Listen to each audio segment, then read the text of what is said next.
Hello everyone, welcome back to our campaign adventure in Sanctuary, our Diablo 2 stroke 5e D&D campaign.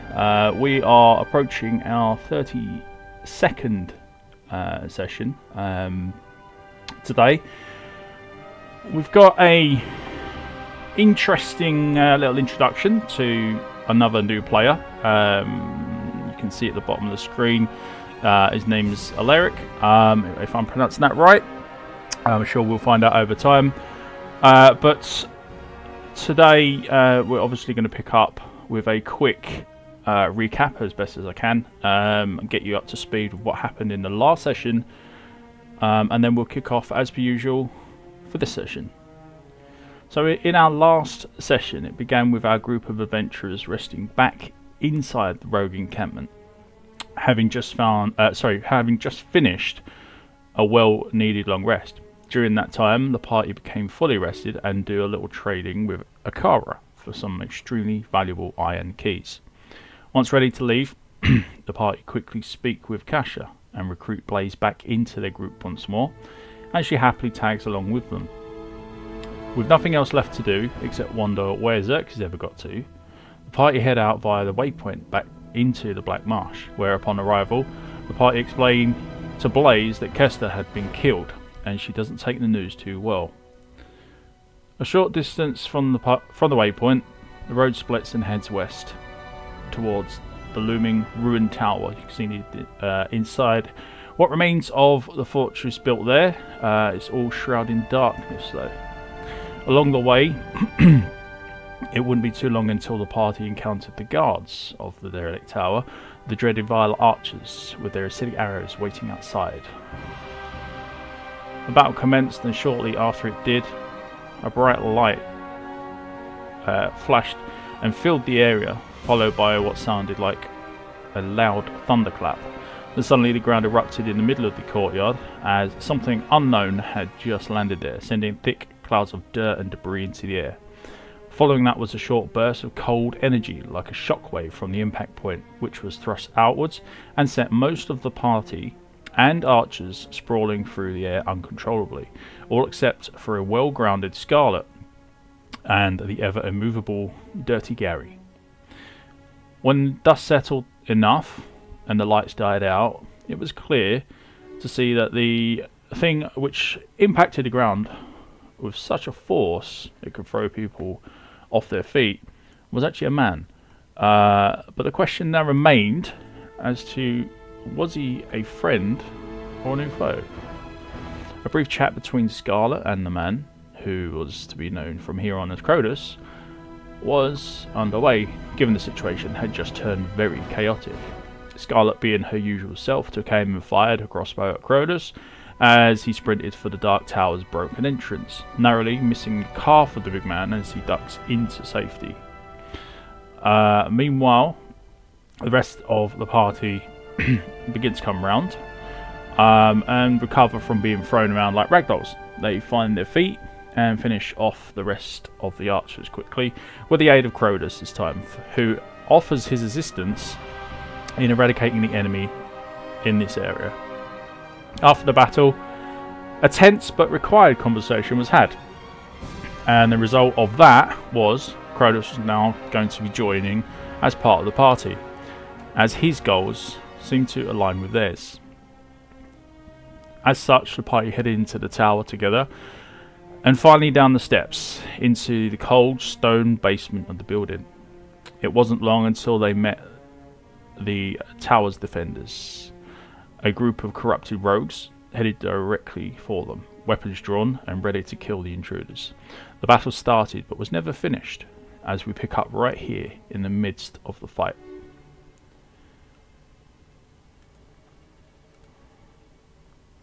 And so we move to the tower.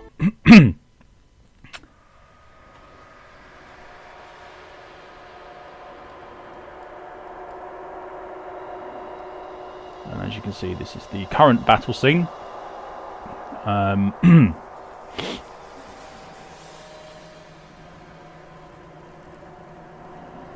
go. Right.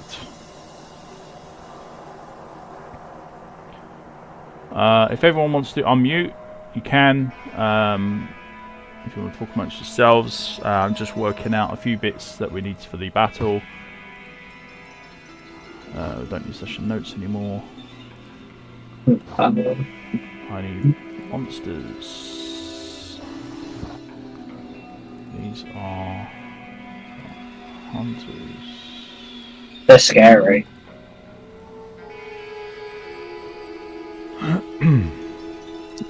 Okay.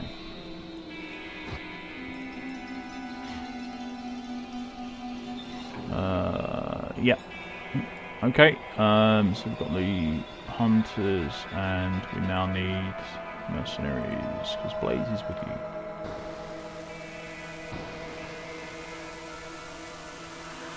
Okay.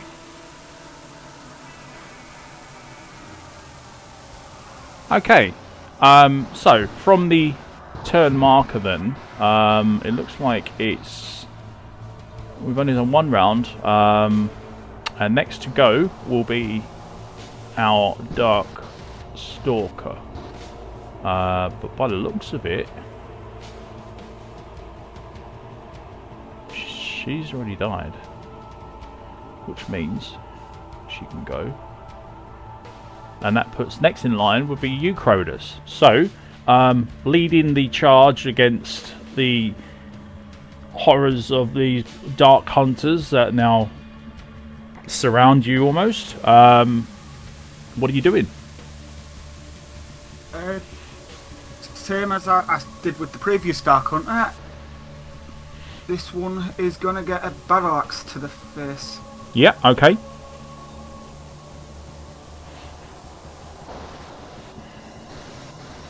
This one is currently cursed as well. So if you hit, you do extra damage. What do we get?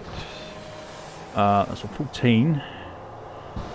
So with a 14, you take a good swing towards her and almost clip her, but she just ducks under your axe. So you miss on that attack.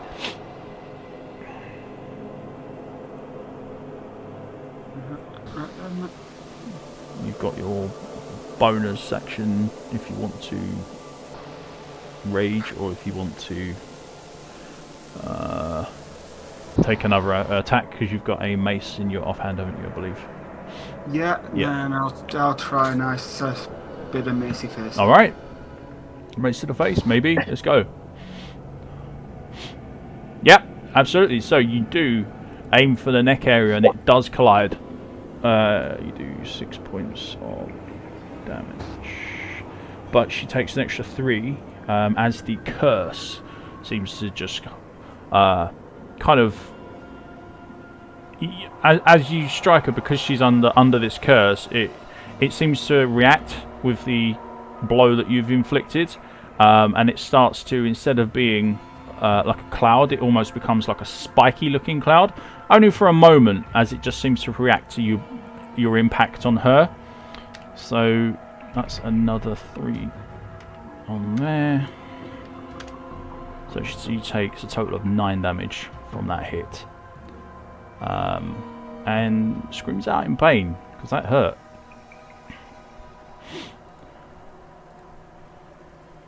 Okay, you've got movement if you want to move. I'm staying exactly where I am, protecting the others. Okay. Alright.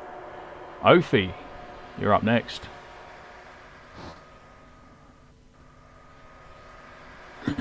Okay, sorry, I just remembered I was on mute. So, I'm not moving any closer. I think this one's the most direct one for me. This one's already taken some damage from Codus, hasn't she? Yep, she just took a mace to the neck. Right.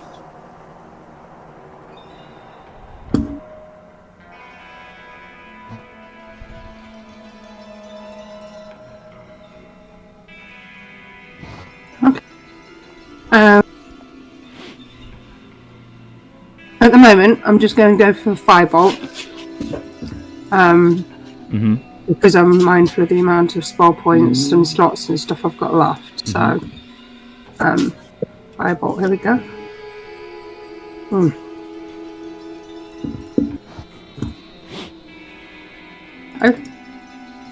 Which one is the hit? Is it the 12 or is it the 19? So this is this with advantage at all? Also, oh, it's showing with disadvantage. Oh, it should be normal, shouldn't it? Yeah, it should be normal. Perhaps you need to adjust your toggles. So it's basically taken disadvantage, but your first roll would have been a 12. So a 12 is not enough to strike the rogue, the corrupted rogue that stands in front of Crodus.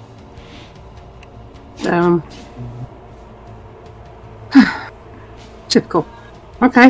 No, that's me done, I think. Oh, I'm just going to check my see if I can add any more mana. I'm just conscious of the fact I've got. I haven't got any mana potions. I'm less than half mana left, and I don't know how much of a battle we've got coming up. So, okay, that's me done for now. All right. So after you, it will be your warmth spell. Yep. So everyone within range will gain 3 hit points. No, 5 hit points or 3 hit points. 3. 3 hit points back. Oh. Obviously, undead aren't affected by it. I think Blaze needs to. Oh, she's too far out anyway. It doesn't matter. What's her? Oh, she's max as well. That's fine.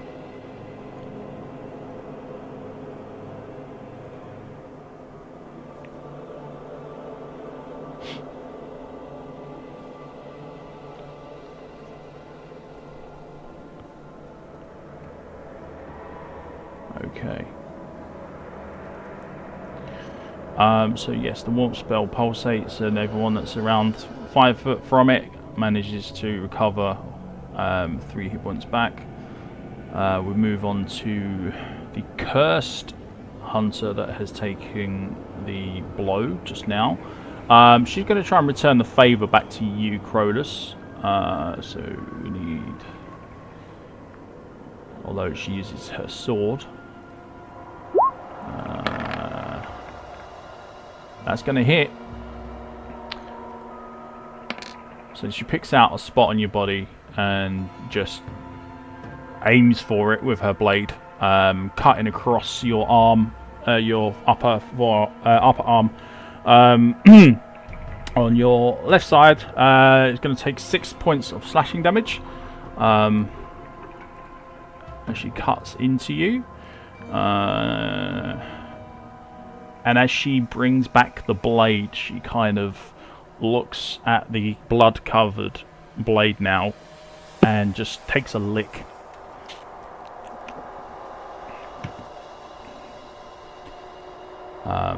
With her kind of like forked-looking tongue. And you can see that your blood is now just all around her mouth. All around the outside, on her chin and so on. Blaze is going to step forward. No, actually, she'll stay where she is. She doesn't need to move. She's going to loose the arrow that she had knocked in her bow towards the injured stalker.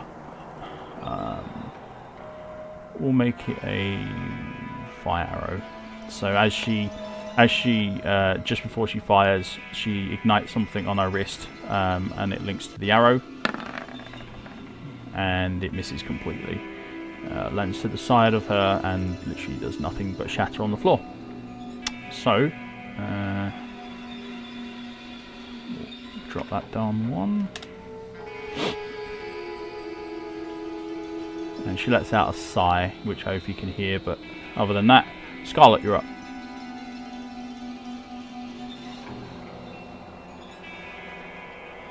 Okay, I will. Why is there a black square above one of them? Got a bit of a Which one? weird visual glitch on mine. There's a weird black patch just blocking my view there. That's the curse.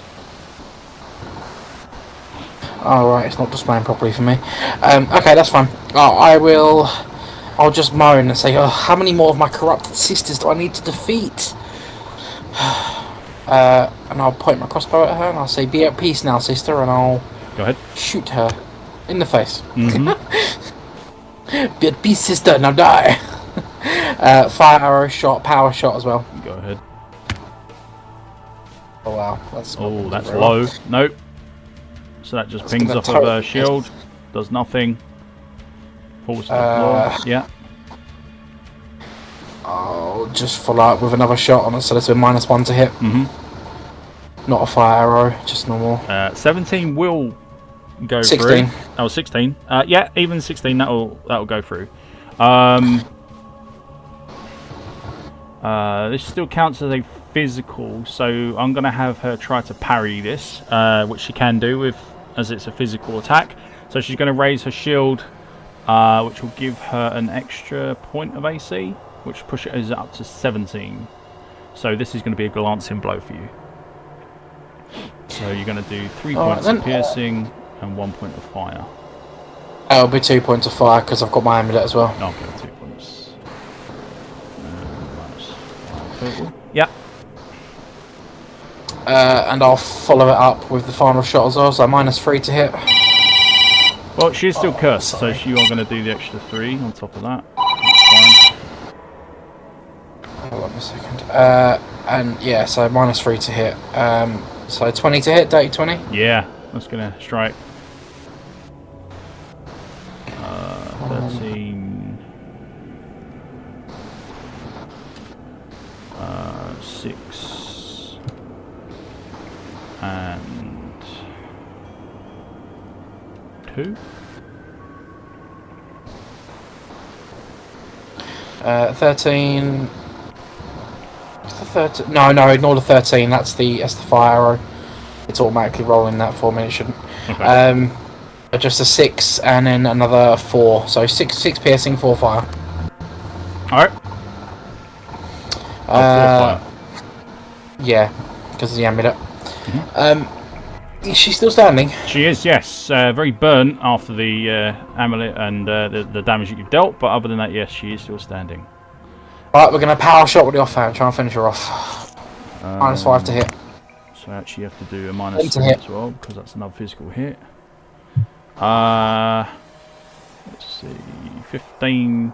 No, that's not going to work. 10. No, 10. Yeah, that's not going to work. I'll just mutter to myself, damn it, and end my turn. So she's got one bolt sticking out of her, quite deep. The other one, a short graze, which has just fallen out already. Last one doesn't touch. Okay. So with that done, we move on to the one behind, who's just going to move in and try and take out Beatrice. It's going to be normal strike. Got a bit of a bottleneck going on now, so that's going to hit. So she sizes up Beatrice and takes a big slashing swing against her, Francis. Beatrice takes 6 damage.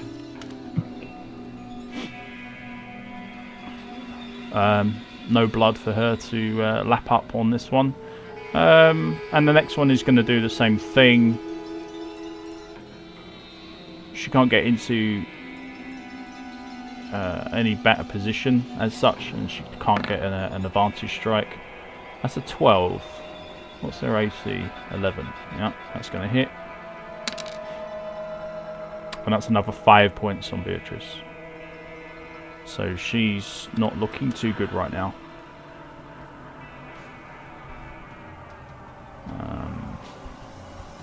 Next one in line can't actually do anything. So she's going to hide around the corner and take the dodge action, I think. Next one, stay where she is, take dodge action. Francis, you're up.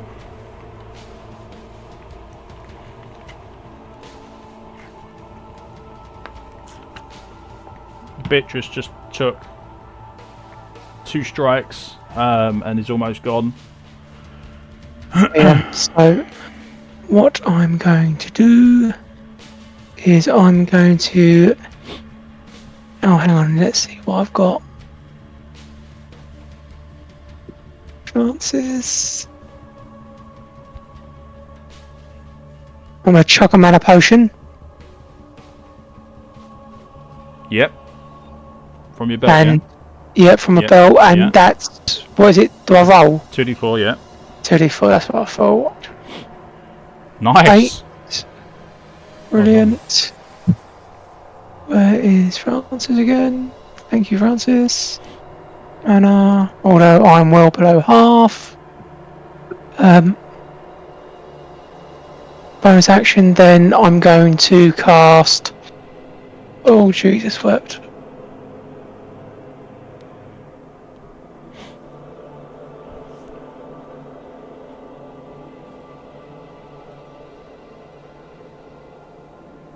And to cast Acid Splash. Okay. Who are you casting it on? I'm going to cast it on this person, Yep. and it's going to hit this person as well. Yeah. Deck saves. Yep.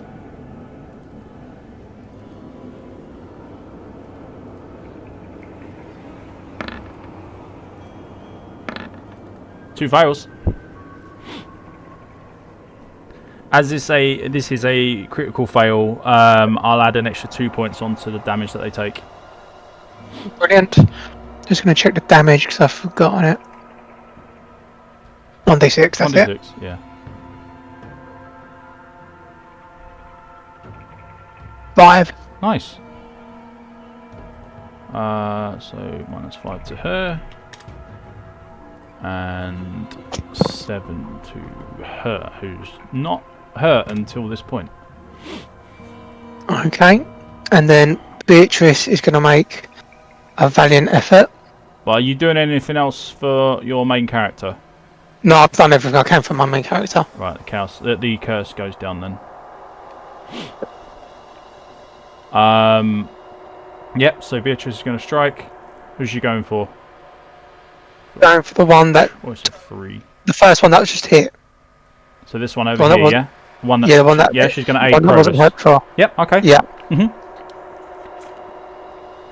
Is that's not an advantage? That's just normal. Nope, normal. No one's in advantage or disadvantage at this point. It's too bottlenecked. What do we have? A 12. A 12 is That's not not going to good. cut it. No. No, that's fine. And then Gary can't reach, neither can Bob, but I'm going to move Bob up to here. Okay. And I'm going to move Francis just there. Yep. And that's my guy. Okay.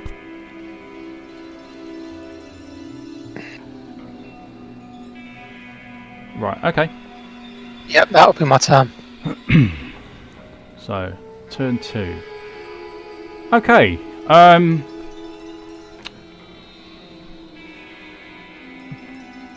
I would like Alaric, if you could make a strength check for me, please.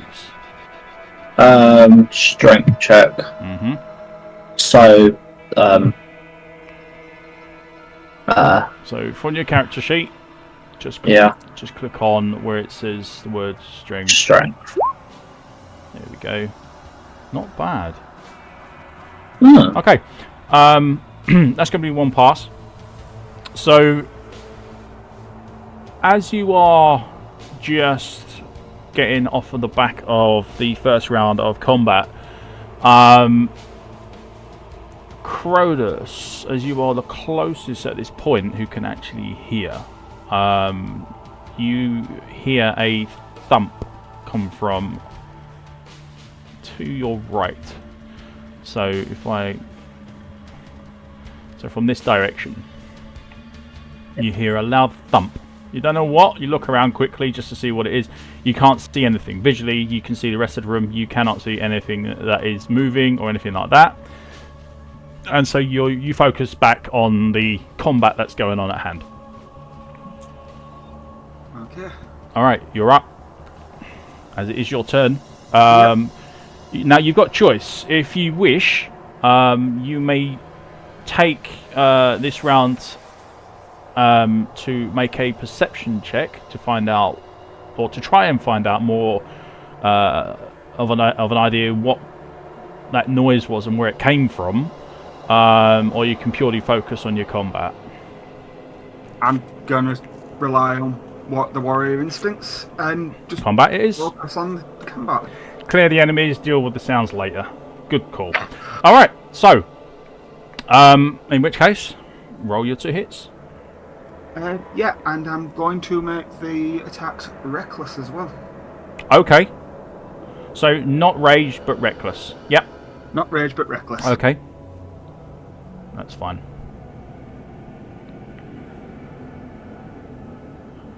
So 2 advantage strikes then. But I don't know how to do the so it shows advantage on these. On your character sheet at the top, But you yeah, should have a little. Where is it? It's not there. Let me do. It should ask you when you. Oh, you got it as query. So you would do a normal roll with your weapon, and it would ask you whether you want to do an advantage, disadvantage, or something like that. But we'll turn it on to a toggle. So advantage toggle. There you go, and then that should give you at the top of your page. It's a public or 2GM, advantage, normal, disadvantage, and so on. And that's how you you swap between what kind of rolls you need to do. okay. All right. I'll just roll a second one for the battle axe. Yep, roll that as normal, and then click onto the advantage toggle. Okay. 2 8s, damn. So even with your advantage, that's not going to break through her defences. Yeah, and then straight in with the mace. Alright, so flick on to advantage. That's it. Done. There we go. A 16. Yeah. A 16. It's a new round. So she's going to be using her reaction to you this time, and she's going to block that as best she can. So she's going to turn your hit into a glancing blow with your mace, but you still do connect with her. So she's going to take 4.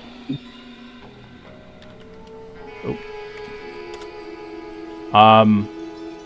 Which basically, after the hit, it really takes the wind out of her, and you can see that she's now not just got blood from what she took out of you, but also her own is now leaking from where you are, severely hitting the same spot over and over again. You can see parts of the bones that started to splinter and go through the flesh. Just smirk at her, then I'm done. Yep. At the moment, you are obviously like towering over her, and in a weakened state, she's even lower. Ophi, you are witnessing all this.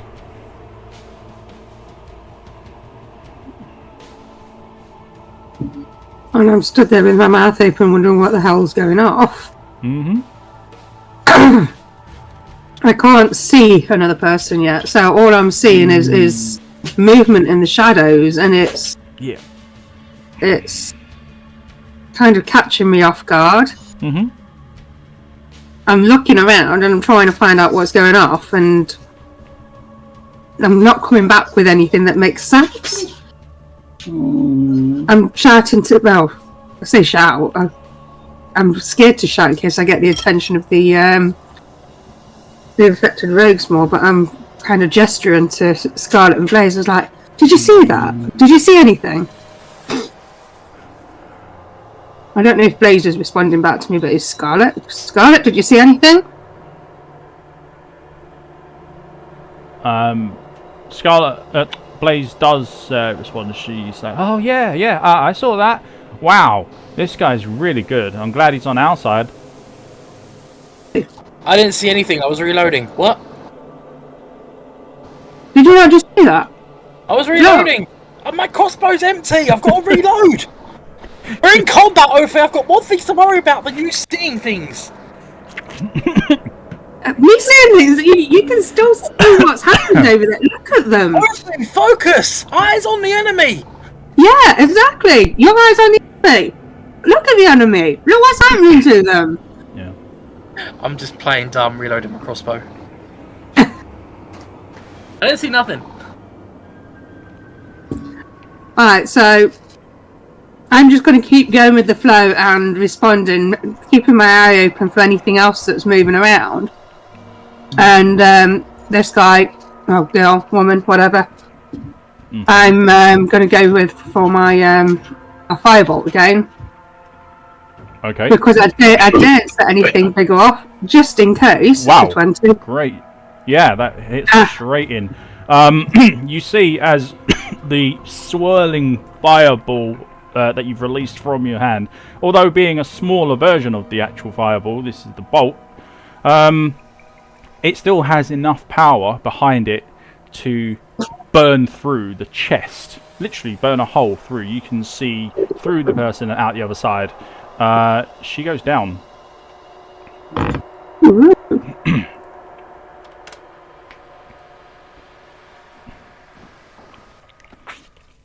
Another one bites the dust.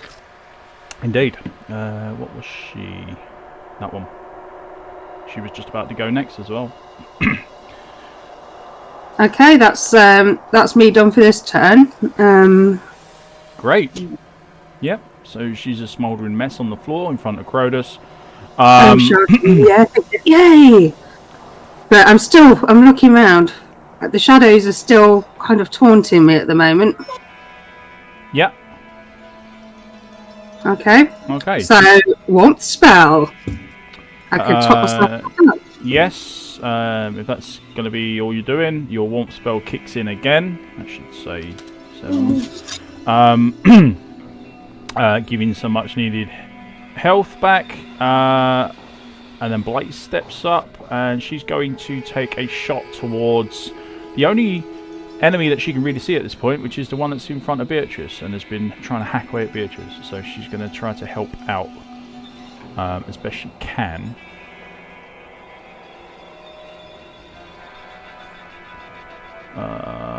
We'll do a normal shot this time. Nope. So she fails to hit.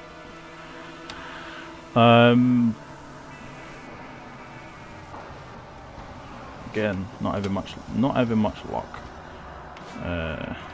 40. Scarlet, you are up. You finish reloading.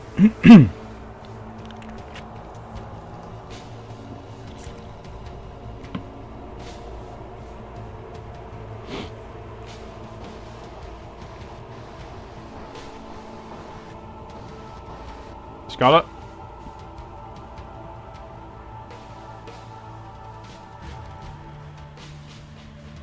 He put a note in the chat to say, "Be right back, my turn," is shouting and reloading. Oh yeah, I just saw it. Yeah. Okay, so she's shouting to everybody that she's reloading. That's fine. So moving on then to the Dark Hunter in front of Beatrice. She adeptly avoided the arrow and now comes back with a strike of her own towards Beatrice. That's going to be a 6 to hit. That's going to fail. The next one up is the one that's next to her. Also going to go for Beatrice.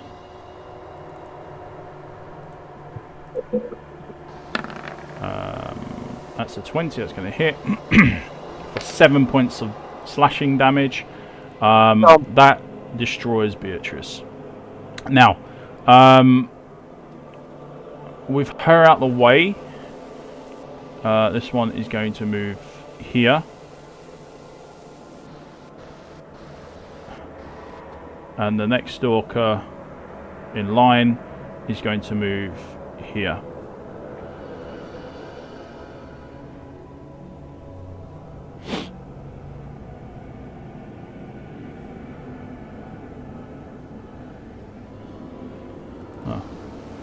say hunter.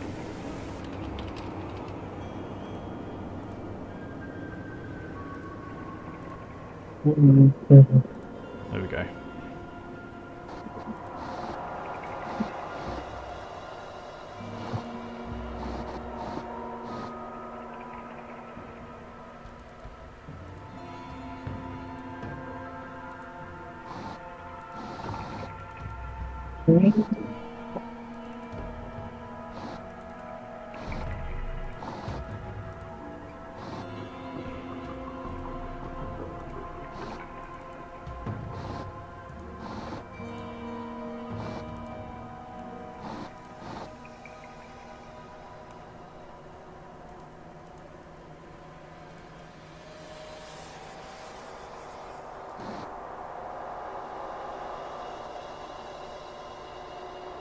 Wonderful. What would help if I actually used the right one? Yeah.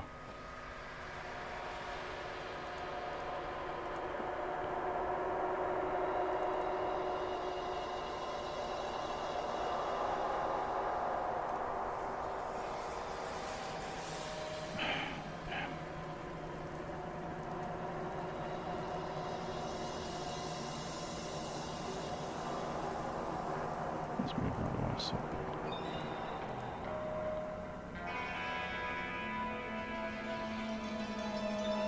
Right, well, she's gone anyway.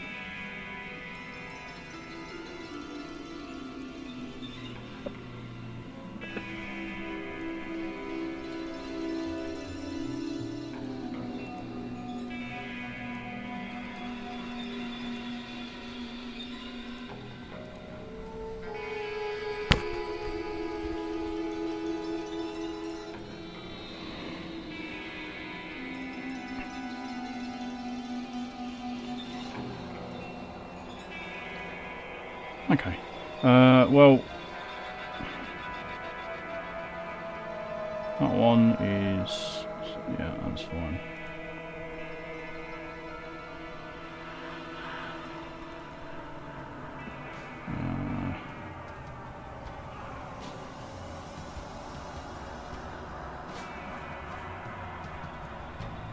Okay.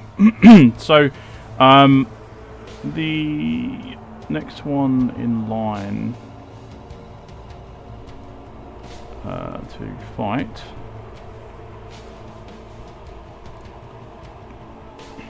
sorry about that, I had to just sort out something because I was using the wrong stat thing for it. Okay, so we've got two of them that are going to move in. She's going to move down one, stayed there. This one's going to move in.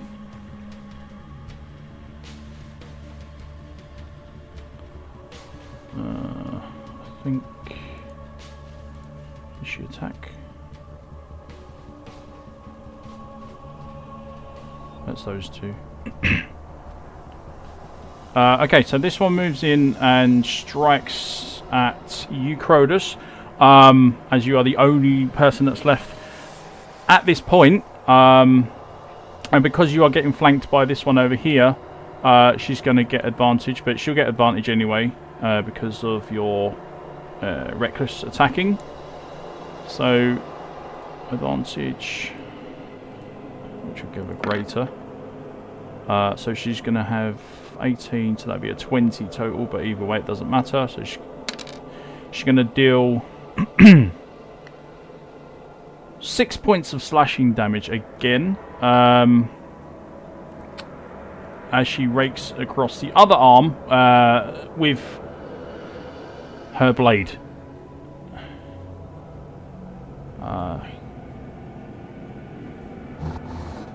The other one that's moved up cannot actually get through because of the bottleneck, so we're not going to worry about that. Francis, your minions and yourself, what do you want to do? Francis can move back out so you can see what the fuck's going on. And then Dirty Gary. Yep. He's going to take a swing at that one in front of him. Yep.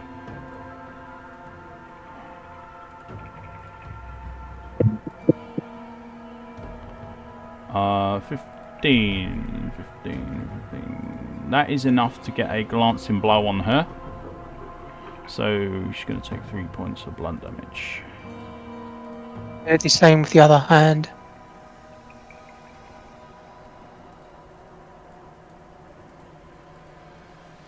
-3 to her. That's not going to hit at all. So that's one, fine. she just kind of like leans her body back, and his hand just thrust straight past her face as if he's trying to like clock her in the nose. But because she's moved, he just doesn't have enough reach. And then Bob's going to try and hit her as well. Mm-hmm.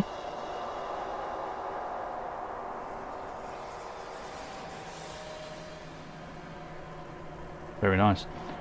So as Bob notices what's going on, and obviously Beatrice is now no longer where this horrible looking rogue body is,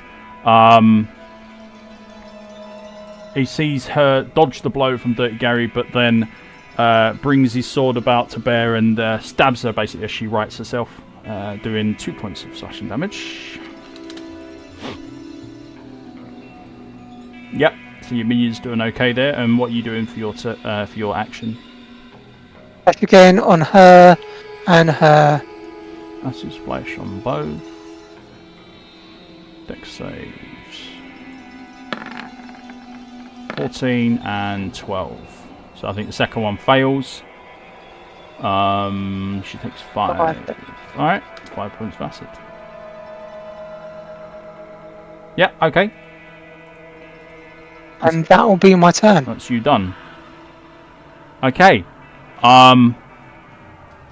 Once again, Alaric, if you want to make another strength check for me, please. That was pretty good. Oh, wow. 14 and 15 so far. Very nice. Crodus, you notice towards, again, the same direction as before.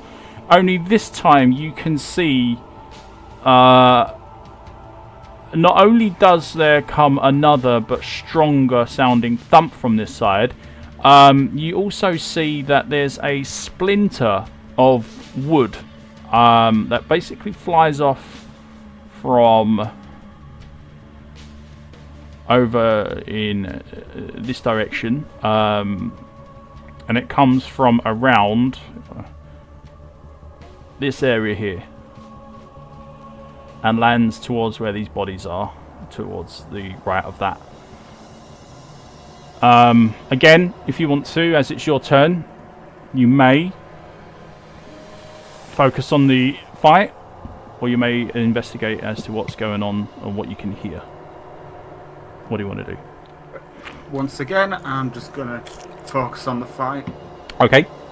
So you've gone back to normal now, but you can go reckless again if you wish. I am gonna go reckless again. Striking the same one that's just taken another chunk out of me. Mm-hmm. Yeah, you've got matching cuts now. Oh, very nice. That's a good hit. Sadly, the damage is kind of reeled back, but the is this the one that's directly in front of you? So towards...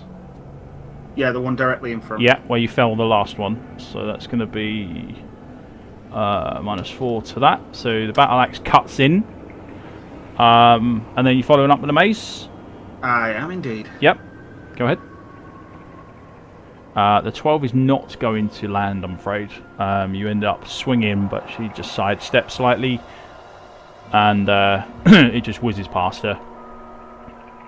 But she's still holding onto her arm where you just basically sunk your battle axe into and then raked it across and then dragged it back. And now she's just holding on to it, looking at you, kind of like hissing, almost like an angry cat does. I'm just gonna blankly stare at her, and that's me. Yeah, okay then. Ophi, you're up.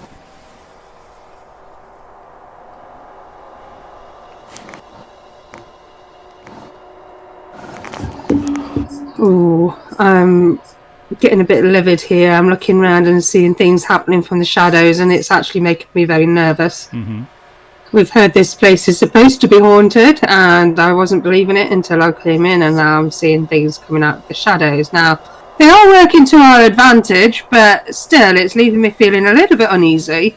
And I have to say, I'm not liking it at the moment. So it's leaving me a little bit on edge. I don't do too well in the in dark underground places, so I'm almost not wanting to move and just stay where I can see light. But at the same time, these things need to be taken down, and it doesn't seem to, whatever this thing is in the shadows, doesn't seem to be doing as much damage at the moment. It's working to our advantage at the moment. Okay. Alright. I'm kind of getting a bit. It's putting me on edge, and it's kind of freaking me out a little bit, and it's kind of making my frustration burn up, and I'm starting to turn to flames, and it's starting to. And before I know it, I'm burning up, and my inferno is starting to kind of start creeping around my body, and it is aiming straight ahead of me and going towards this one right here. Yeah, okay. So I'm pointing my arms out directly towards her. I think it's got boobs, so and the flames are heading straight for her. Fun. I'm just trying to find her. Okay, so as your inferno starts to dance around the body and cause the tower of fire that you've seen before erupt from the base of down by her feet and all the way up to her head, you can hear that she starts to scream as the fire starts to set in. Roll your 1d6, I think. Yep, 1d6. And then also roll a d100 as well. Ooh, max damage, very nice. You want 50 or less. Oh, very good. Right, so not only have you burnt her, have you caused fire damage to her, but she becomes a light. And you can hear as she's writhing around in agony, the fire taking hold on her clothes, on her body, everything. So that's going to be a very, very impressive amount of damage every turn. Boom.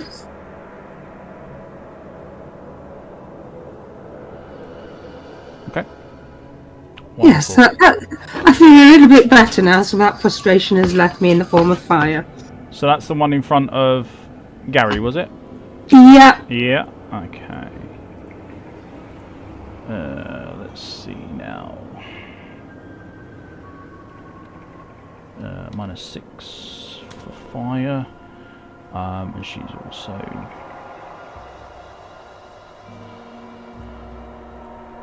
burning.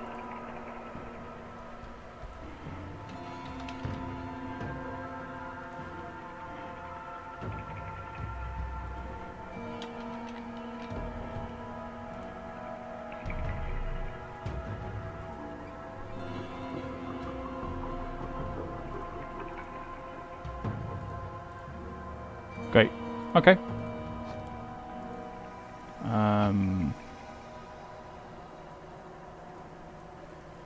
I'm mumbling to myself, saying I'm pretty sure there's something in the shadows, and it's making me nervous, and it's not doing me good.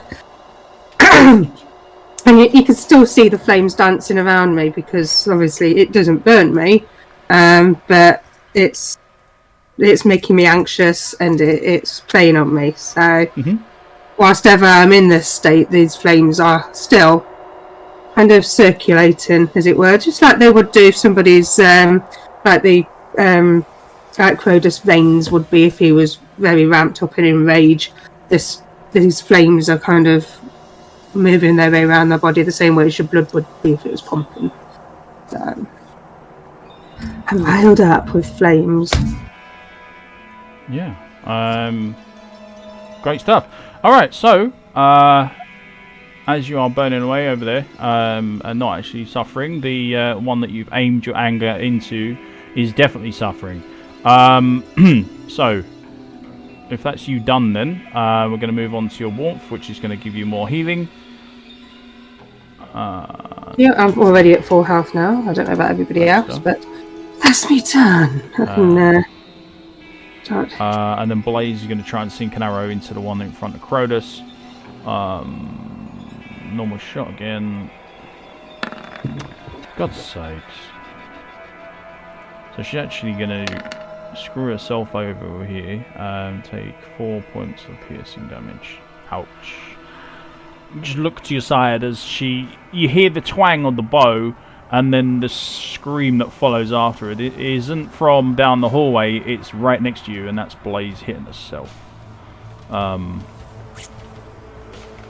Actually, I think she's got possibility of avoiding it.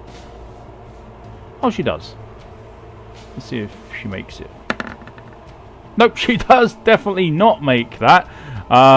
So yes, like I said, she screams out in pain as this bolt, as this arrow just glides down and with certain amount of force sticks into her, using her razor sharp arrowheads.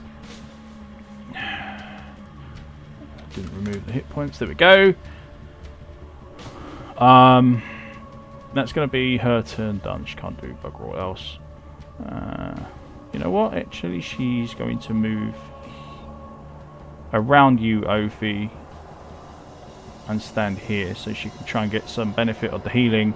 And also, she's going to do a quick stealth check just to make sure. There we go, stealth. 24. Beautiful. So next time she pops out to try and take a pot shot at someone, it will be done at advantage. Okay, Scarlet, you are up. Okay, well, same as before, I guess. I'm going to take position, and I'm going to power shot the one directly in front of our barbarian friend. Yep. I'm going to try and take the face clean off. Fire arrow and a power shot. Come on, big hit. Let's do it. Go for it. There we go. 23 to hit. Ooh, very nice. Yes. 23. Not going to be quite a powerful shot, but yes, it's good enough. So roll your damage. Oh, you've done it already. 18. Yes, we've got 5. 2. Oh, yes, I didn't realise I did the 18 fire damage already. Yeah. Why is that critted? Did I get a crit? What? Where? How's it 18? Should be just 2d6. I don't know where 18's come from. Should be 12. Because it's added your hunter's mark into it. Oh, I didn't do hunter's mark, so no. Your hunter's mark was your last. No. Yes, your last roll, which is the 6. So we'll take 6 off the total. So you do 12. Yeah, double 6. 12 plus 15 piercing. Yep. 15 piercing plus 12 plus 2 plus 4. 16. 15 piercing, 16 fire. How much? Yeesh. There we go. There's burst damage for you. So, yeah, off that one shot, you can see that it is basically like a lung shot towards her. And she's really suffering right now. She's still in the fight, but barely. What do you want to do? Finish her off or go for someone else? Yeah, finish her off for the second shot. And I've got to take the mana off for the first one. I'm down to 10 mana. I won't fire arrow the second one, so this is just a -1 to hit. Okay. So 16 to hit. 16 will hit, yes. For 5 piercing and 4 fire. And with that, she's gone. Okay, and The force of the hit knocking her back. I'll leave one shot in the chamber, and I will use my offhand and power shot the one next to her. Again, power shot, fire arrow. Yep. That's going to be a 14 to hit. 14 is going to miss. Okay, yeah, take away my mana for that one. Might be another 2 mana. Go to 8 mana. Yeah, that's me done. Okay. So your last bolt basically just sinks into the floor, basically hitting the dead body that's next to her in the leg. You can see that the sparking of the bolt from the light and energy that's surrounding it and so on that goes up her leg and that, but she's already dead. I'm gonna shout, I'm running low on bolts here, people! And I'm done. Okay. So let's see which ones are left. The hunter right next to Crodus. She's going to move over. Take her sister's place. She's going to launch an attack.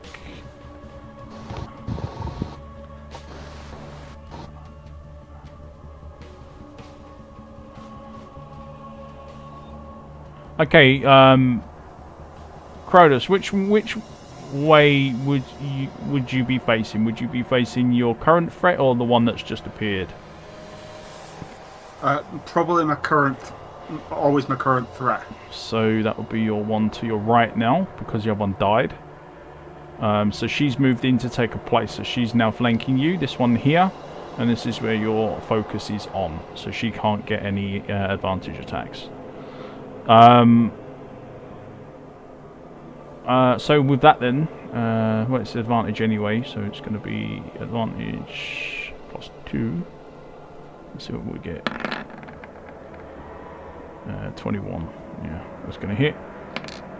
So she jabs the sword into you for 7 slashing as it cuts across your ribs.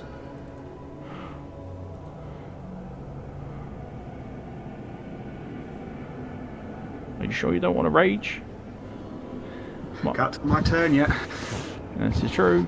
So next one, is going to go for. She's going to try and cut a way through. So she wants to try and take out Bob. She's going to go for Bob. Try and cut her way through to the rest of the party because at the moment she is blocked. So it's a normal one against Bob. 18. That's going to hit. Bob takes 5 points of slashing damage, Francis, when you get back. I can do that, actually. -5. So a big chunk of bone just flies across the and hits the wall. And that's going to be that one. Done. That one is going to move in.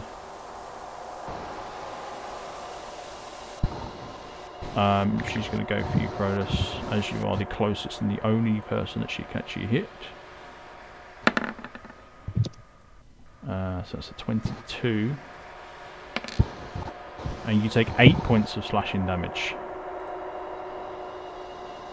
As she comes and buries her blade into your body as well. So, with that, that's the end of that turn.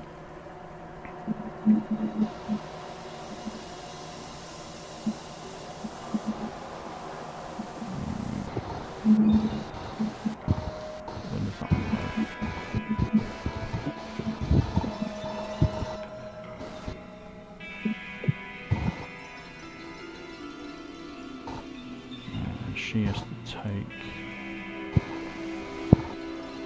Francis, you've just. Well, Bob's just been struck by one of the rogues who has burnt at the start of her turn. And he's done. Or she's done 5 points of damage onto Bob. She's trying to hack him down so she can get to you. But other than that, it's your turn. Okay, so Francis is going to move here. and then Dirty Gary's going to have a go at her. Yep. Yep.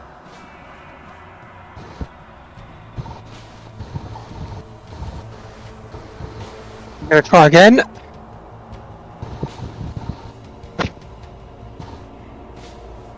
Okay.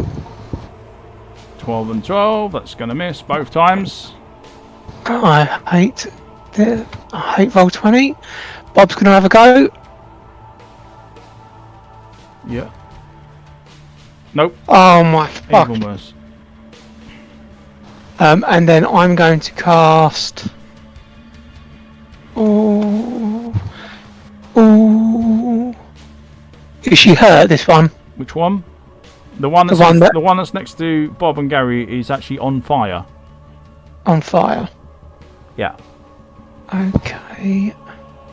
But she's just toughing it out. She's taking the damage. There's no way that she can put the flames out. So I'm going to cast Magic Missile. there's no dirt around to smother it and stuff like that. So yeah, magic missile time. Okay, go for it. Roll your damage. Oh, I just roll 1d4, yeah? Yep. And we multiply that. Huh! So that's 5 points. damage. That's 5 damage for each dart. And it's 4 darts. 3 darts, so I did 3 it darts. first level. So 15. Nice. So you watch as each one impacts her at various parts of her body. Her very battered and sliced and burnt and now bruised magically. So yes, big amount of damage on that one.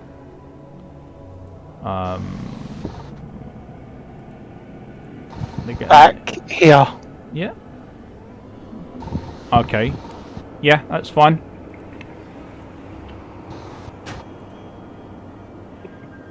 Feet. Alright.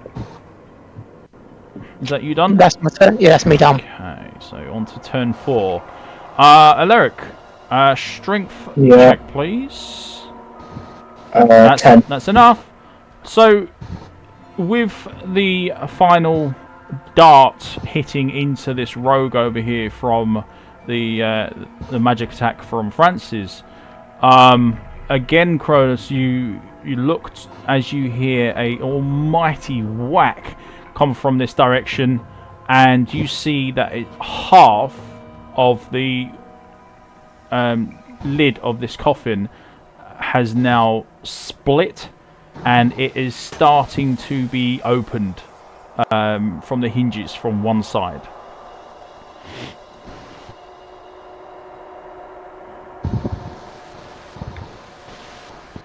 You're gonna ignore it. Okay, fair enough. So, Cronus, you're up. What are you going to do? You're not looking in good shape at this point. First and foremost, I'm just gonna shout to everyone behind me, if anyone can help heal these wounds, do it! And then just turn directly back to the enemy I've been facing, and I'm gonna rage. And make my attack reckless as well. Great stuff. Alright, so we'll put that as 10.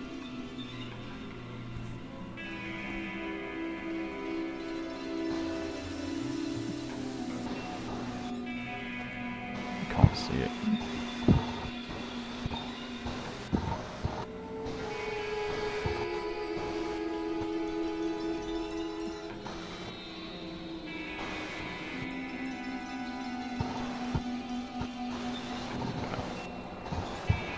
Okay, so you go into a blind rage and you lash out towards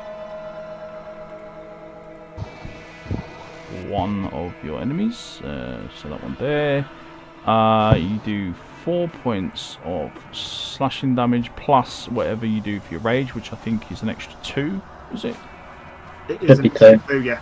Yeah, so 6 total.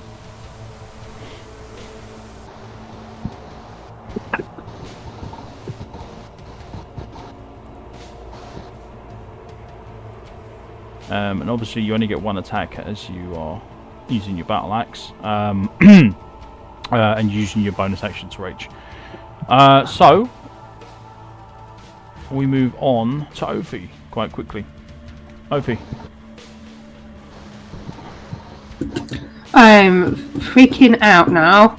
I keep hearing these bangs and things are blistering all over the place, and I'm beginning to see movement in the background, and I'm almost wanting to dash out of there, but I don't want to do it on my own. And I'm like,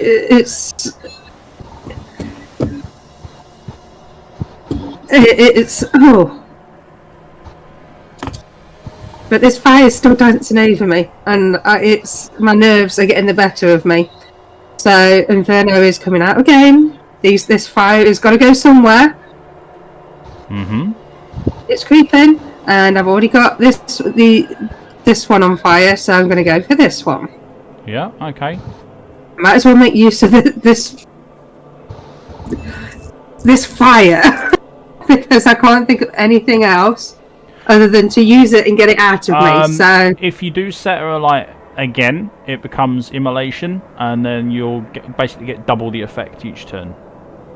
Well, it's this one that's on fire, isn't it? Yeah. Yeah, I'm going to go for this one this time. Okay. Because it's still in line. I'm not very good at kind of moving it out of my line of sight too much, because it's quite new to me. Right. And this Inferno, this flame has to go somewhere. Otherwise, I just feel like it's going to eat me alive, even though it's not damaging me. It's the tension that is built up in me whilst I'm in this area is it's just I need to push it out of my system, so my arms are shooting forwards and I'm angling the flame directly at this one, and it's 1d6, isn't it? Yes, it is. I've got a 1 this time. Okay. Well, that's not great, but so the flames don't seem to be as effective. Roll your D100 for me, please. Oh no, so she doesn't even become unlight either. So I think at some point your rage and your feelings, your burning feelings that are coming out are kind of overtaking you slightly. And your accuracy, if you like, with this one has not been as strong as what it was before. So you might need to rely on a little bit calmer heads style rather than yes. just burning. The energy that she's in at the moment is getting a little irate and nervous. Like I said, she wants to shoot out of there and get back into above ground, because she's not enjoying the atmosphere at the moment and the environment, and she's very well hearing all these noises and things moving, and it's not helping at all. Okay. Well, maybe this will help. So as you finish casting your spell, your warmth spell pulses out yet again, giving healing to anyone within 5 feet. Scarlet, Ophi, and Blaze at this point can receive the healing. What does she get? She gets +3. There we go.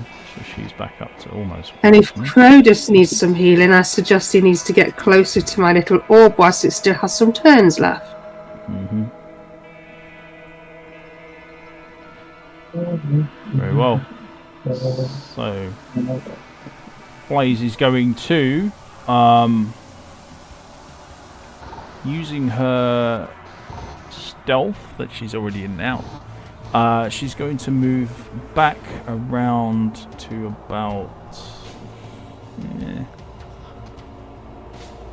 She can actually go there, and very carefully tread on the body that's there, and in a very, very thin shot, because she doesn't have much other than a wall that's right next to her, so she's got to kind of curve this arrow slightly.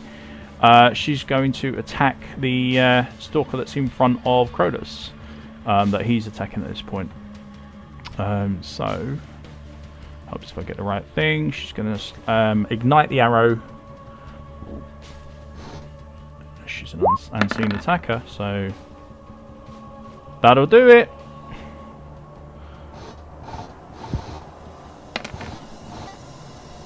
Okay. Low damage. But at least it's a hit. So, from out of nowhere, this arrow screams past Dirty Gary, screams past Bob and Cronus, and sinks straight into the arm of the shield arm, believe it or not, of the Darkstalker in front of Cronus. When I can actually get hold of her, I can. There we go. So -4 and 2.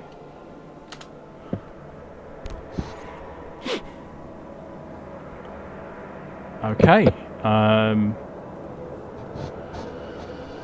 So that becomes 39. And she's going to move back into this corner.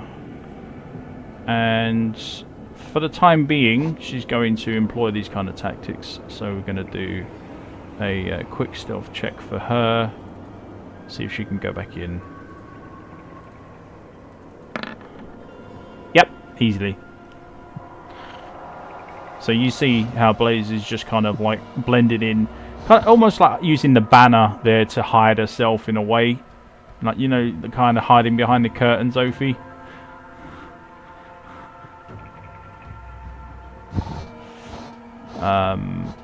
So it's going to be her done. Scarlet, you're up.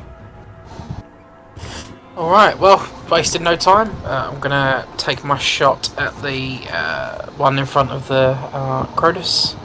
Yep. Once again, I see no reason not to. I'm going to try and take the face off. Put him down in one with a power shot. Only one left in the chamber, though. Let's go for it. Ooh. That's an 17 to hit. 17 will hit, yes. So that'd be 16 piercing. Yeah. And 4 fire. Okay, and down she goes. Without missing a beat, she's going to give it a little twirl, and with the offhand, fire off a shot at the one next to it. And it has to be an offhand because the main one's empty. Yeah. And power shot again, and we're going to fire arrow. Let's go. Another 17 to hit. Yep, and that's on the next one next to her. So damage 10 and 2 and 3 lightning. So the lightning is resisted. So that's 1 minus 10 and minus 2 for piercing. Yep, she's still standing. Really? Yeah. Irritated, she's going to give it another quick flick, stick another bolt into it with a Horde Breaker ability, and she's going to power shot the third one now, next to Dirty Gary. Yeah. And yeah, try and finish it off. Fire arrow, once again. Mm-hmm. This is going to be a 16 to hit. Yes, the 16 will hit. So It's going to be 12 piercing, 4 plus 3, 7. Yeah. 12 piercing, 7 fire, 3 lightning, plus another 2 fire. So she stumbles back after taking the blow.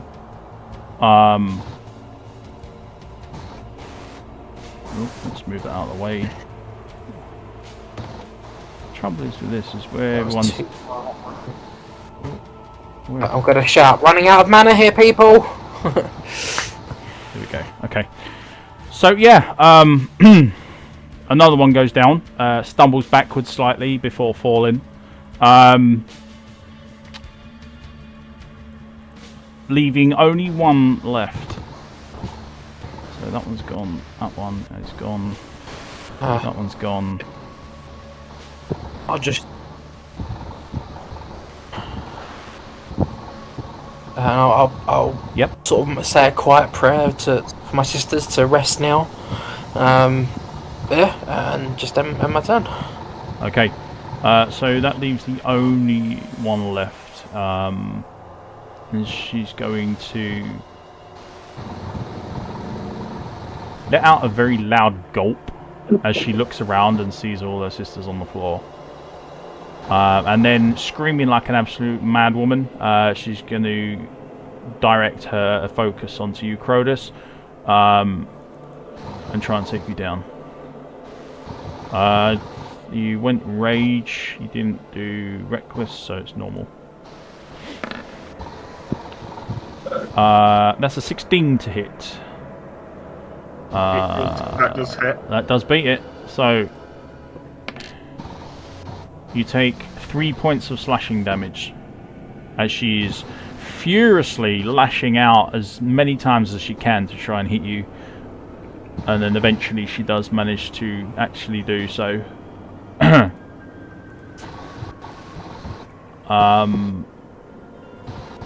And I think that's going to be actually she's going to move away a bit.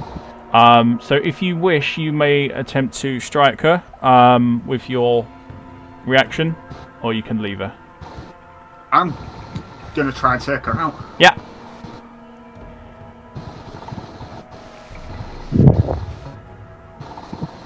Oh, very nice indeed. So with that, that's a 6 and 2. Hang on.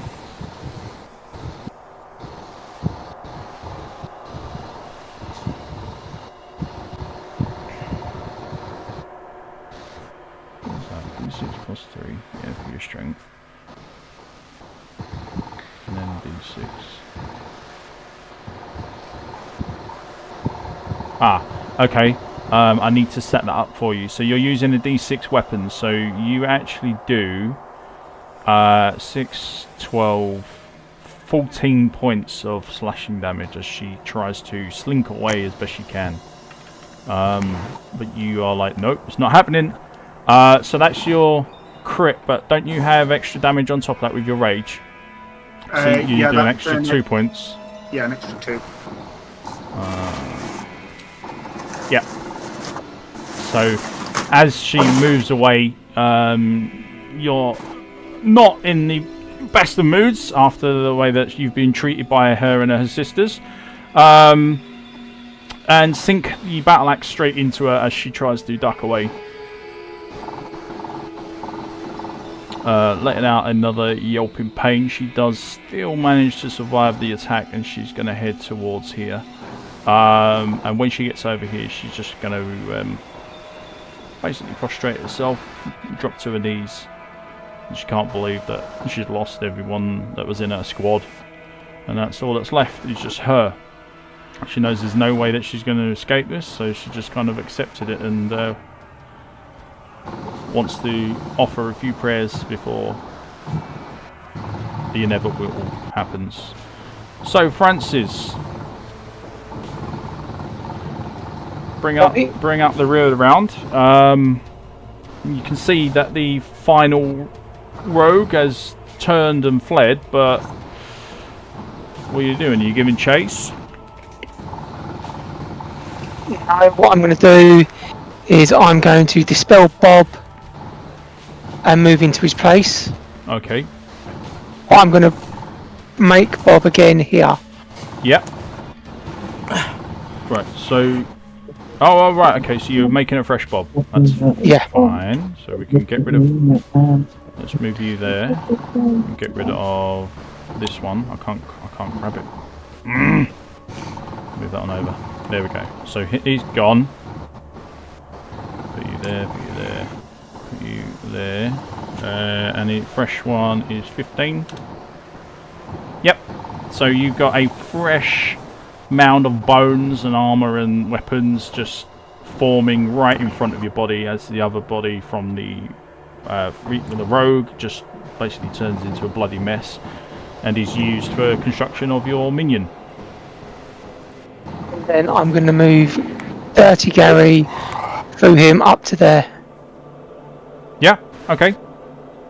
And that'll be my go. Okay. I'll take the dodge action. Right, okay. No, I can't take the dodge action. Sorry, mate, Bob. Yeah, because you've already done it, yes. Yep, that's fine. Okay. So, with the last of the actions as you are performing your raising of Bob and moving Gary into position to hopefully act as some sort of unliving wall. You can see that the rogue over there is basically not looking too good. She knows that the end is coming, and just as you do so, you clap eyes on the broken part of the coffin to her left, or to her right technically, and from out of the coffin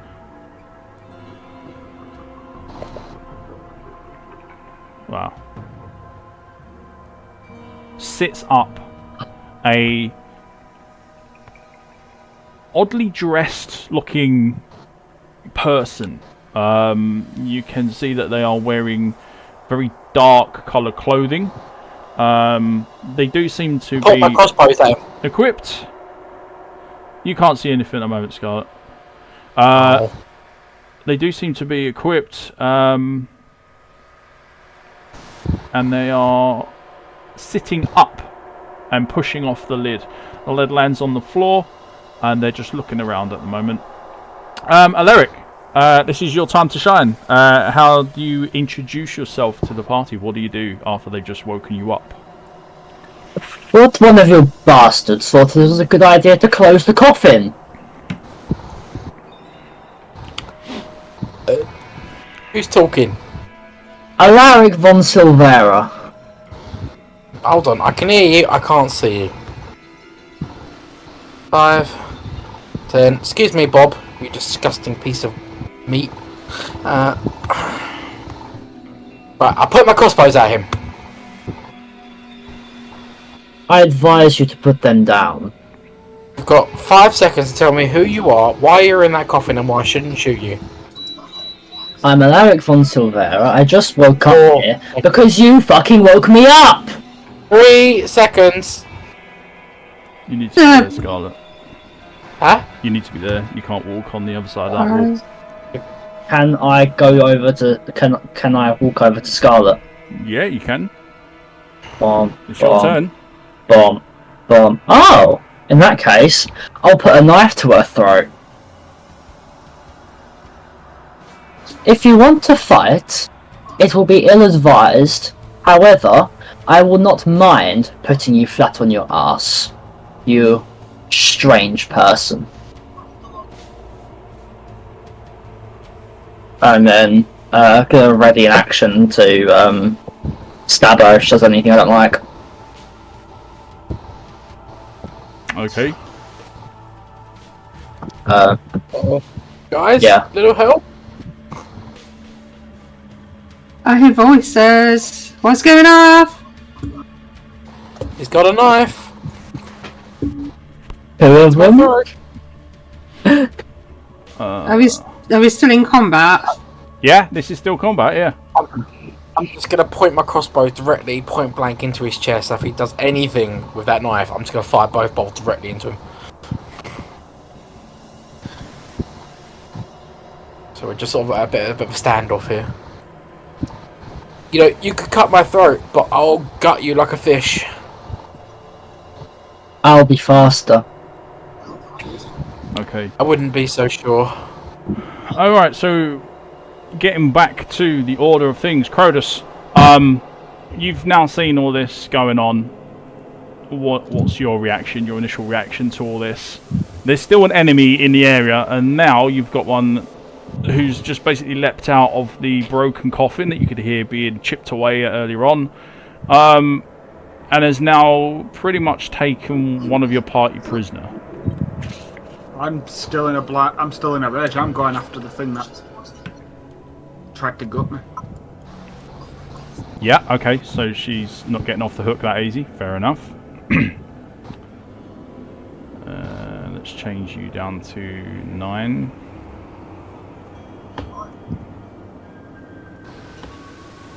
That's your rage rounds left.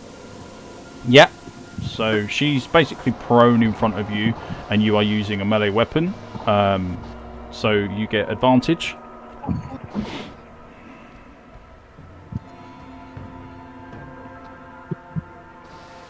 Very nice indeed. So let's say 5 damage. Yep. It would be 7 big rage damage. It would, yes, you're right, absolutely. Well then, Crodus. How do you finish her off? Just axe straight into the skull splitter.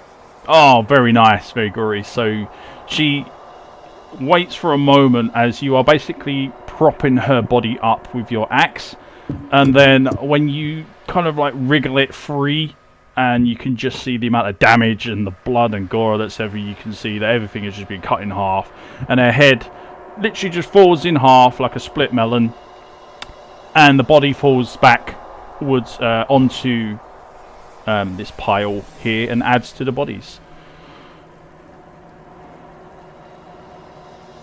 And well, although things are being heated at this point, it would be combat is over, but you know what, at the moment I'm going to say it is over. Alaric, I want you to make a initiative roll, please, and this is only just going to be for turn orders for now. 19. We don't need that.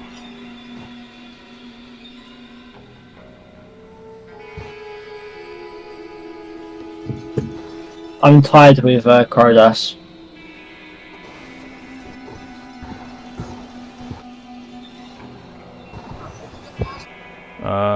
Oh yeah, sorry.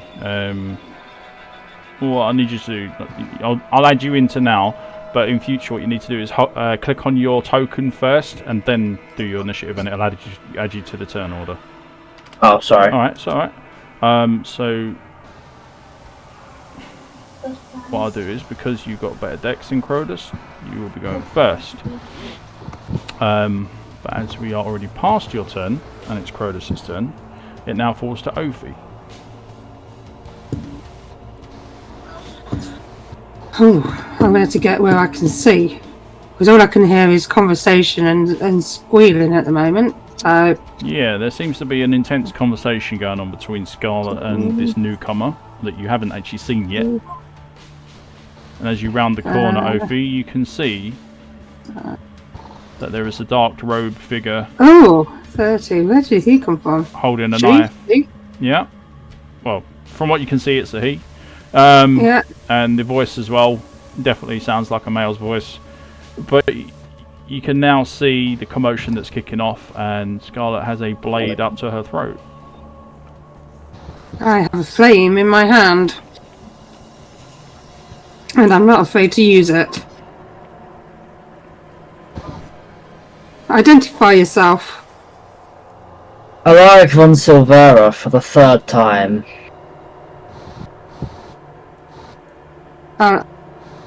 You are in the presence of not 1 or 2, but 4, plus at least 2 undead, and another one around the corner against you. So, what would you prefer to do? Either talk and remove that knife from around Scarlet's neck, or try and fight your way out of here. How healthy is everyone looking? Look fine. I'm full health. Most people are full health, yeah. Ah, okay.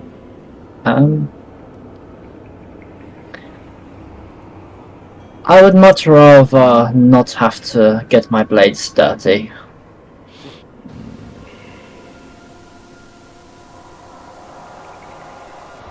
Are you in a coffin? I was sleeping. And then someone closed it on me. And I would like to know who it was. Well, I can't say it was any of us. We've just come into here to investigate within the last half an hour or so. And we've been fighting these infected rogues since.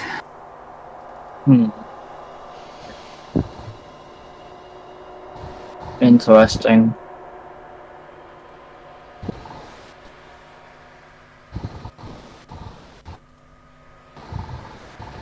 Has he lowered his knife now? Yeah, Yeah. slowly.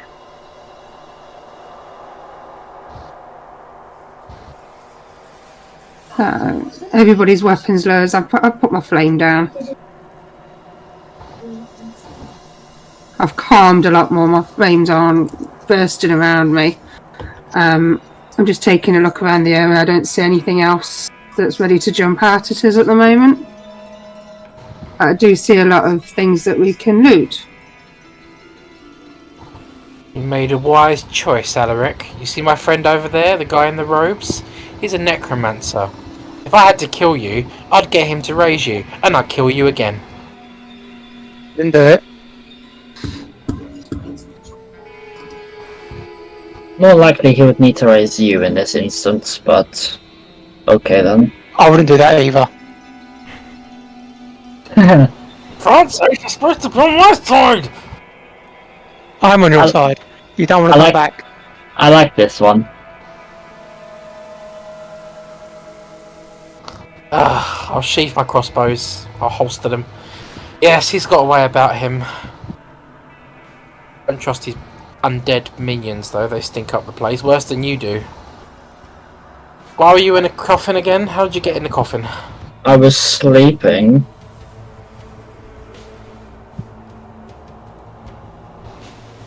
I decided to take a nap on one of my travels. In a coffin? There are people sleeping there all the time. I don't have the patience or the time to deal with this. I'm just going to walk away. Someone deal with this weird one.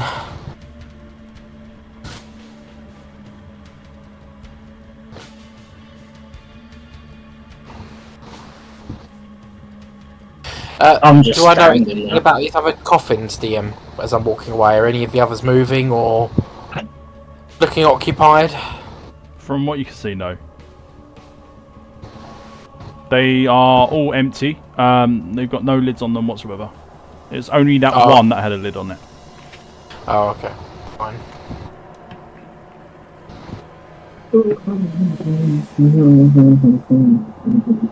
Are we in turn order, or how are we doing this? So we're just sort of free-flowing? Well, at the moment, you're not technically in combat, so you're just going to be doing your kind of like exploration or initiative. Do your turn, then wait.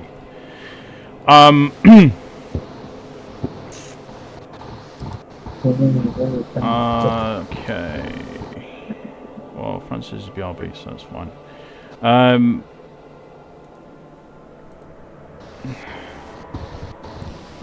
Well, the area is completely still. There doesn't seem to be anything that is directly an issue that you need to deal with, other than obviously the newcomer. So, however you guys want to deal with that, however you want to play that out, that's completely up to you. I'm going to sit back and I'm going to let you guys work it out. Ophi, can you get any sense out of this one? For the sake of this, I'm going to say we're out of combat.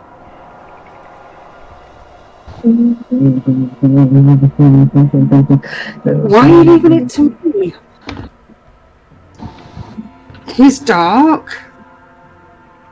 I can't even see his eyes. It's dark in here. It's. His knives are sharp though, and I'll play a mess. I'll touch my neck and mess with my collar. Blades are sharp though. What are your intentions like? I was just woken up, and your friend raised a crossbow to me. But your You were in reasons a for being coffin. in here. It was You were in a stormy, coffin. and I wanted to sleep. There was a coffin. I fell asleep. Inside a haunted tower full of undead and blood and minions and guts and possibly a vampire countess. How do you know you're not the vampire countess? I'm going to raise my crossbows again. What if this is all a ploy? What if you're the countess? I Are you always, a vampire? I hope not. Vampires sleep in coffins. How can we check if he's a vampire? Anyone got any garlic? We could ask him to take his face mask off. Inspect him for fire. How's that going to help? Blood of the Virgins. Ophi. Oh no, wait, you're not good. Why don't you use your blood? Stranger with the crossbows. You must be a virgin. Just gonna pull that and move on. Francis, there's no way you've had any action. You're a virgin, right? You're a necromancer. The action I have is far beyond your imagination. Oh, that's disgusting, Francis. Oh God. I really do like this one. Alaric, you can kill that one. The man is twisted. I like this one. The man is twisted. Ah, I wonder he calls him Dirty Gary with a giant hole. Gary just wants a hug. Just as I was beginning to have a small ounce of respect for you, you lower the bar.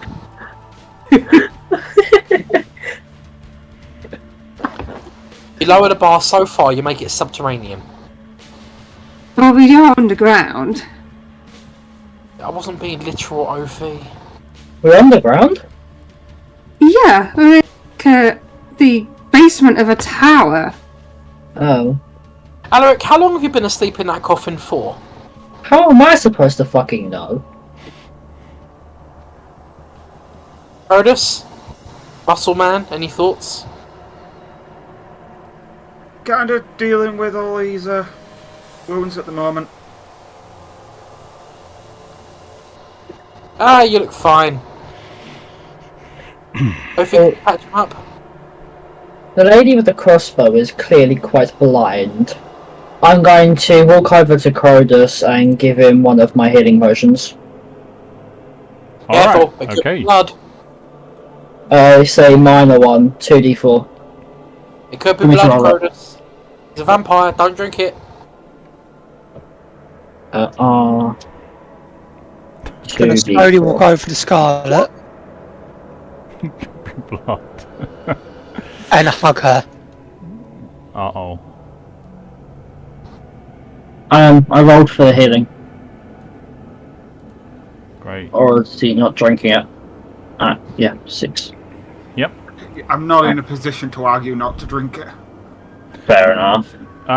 You can keep the empty bottles because they can be used in potion making if you wish, or you can just toss them.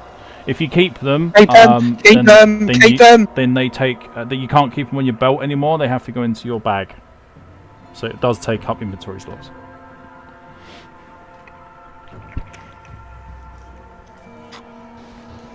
Francis, get your ginormous mountain of manure away from me. He loves you. He wants to hug you. He wants to give you some action because you're obviously a virgin. I am going to keep very far away from Dirty Gary and Francis. Yeah. It'll come back to me. Guys, there's lights up ahead. Would you like me to investigate for you? I survived this long without your No, please let the new guy investigate. Please. Francis, we've been over this. I am an accomplished ranger. I've been ranging the wilds for a very long time. I'm an expert scout. You're an accomplished trouble finder. And I am Different. accomplished scout. and I am a skilled assassin that found you at the end of his blade. I think I am That is also slightly true. more qualified than you. Is Scarlet going off ahead again? I'm just trying to keep away from Crodus, Francis. Boy. why don't you go to the warmth and get the last few rounds of healing from it? Okay.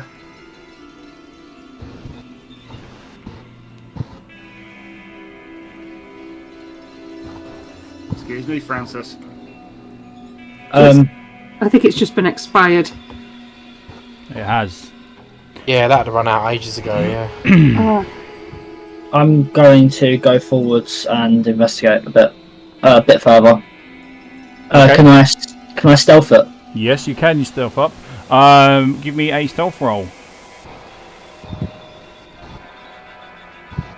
13. Not the Okay. best. Not great, but It's better than nothing though. yeah. Real 60 stealthy, feet. Alaric. See you a mile away. I'm gonna sit on the edge of this coffin and just sit there. Off. 10, 11, 12. What do I say? At the moment, nothing. You are looking. What's this thing I can see? Oh yes, actually, yeah, you can. You can see that one. There's This thing looks like a orange-skinned imp carrying a sword and a shield. You've not run into these quite often here because most of them have been eradicated by the rest of the party, but you would have known about these as part of a clan of the Fallen. There is an orange-looking imp wielding a sword in front of me. Would you like it eradicated?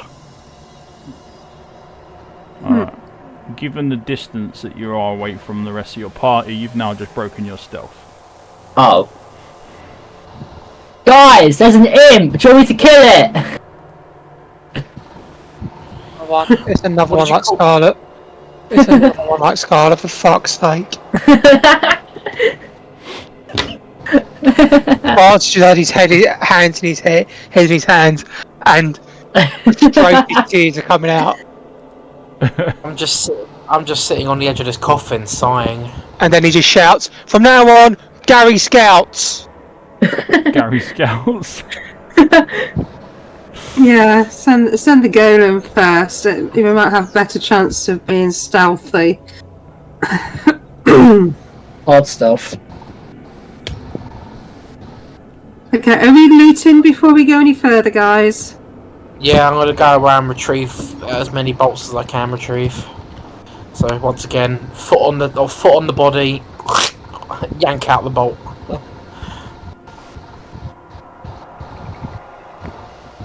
I'm dangerous. There's a pile of bodies over here as well. Is there anything good in this?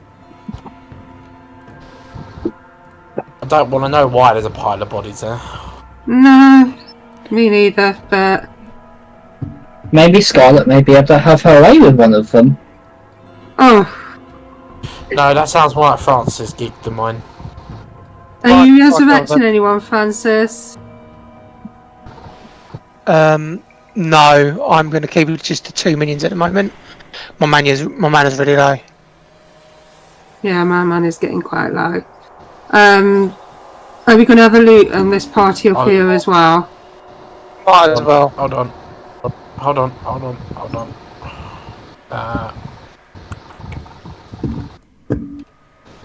I haven't got any. I thought I had a mana potion on me. I was going to chuck it at Francis. I'll check my belt. Here, have one of the... Oh wait, I don't have any. But I'm keeping it for an emergency. Sorry, out of mana potions. Alright, how many bolts can I retrieve, DM? I think I used about 3, 6, 9, probably like 10, 12 bolts. Given the kind of place that this is, it doesn't take long to damage your bolts because it's all hard surface, not soft ground. So you can retrieve D6.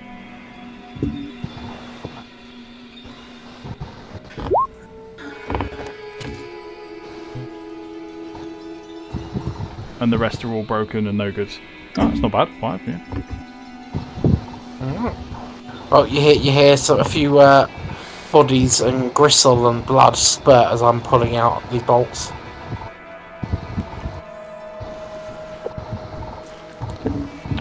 well. Are you going to talk about it, or are you going to do something about that imp? Are we looting or are we shooting? Well, Eric thinks he can handle it himself. Okay, well, I thought looting would be helpful in case we find something that we can actually use on the we can loot on the way back out, but we tend to use town scroll, so decisions. We'll loot. We're looting. Okay, what are we rolling? Looting. Okay. Well, Investigation. investigation or perception.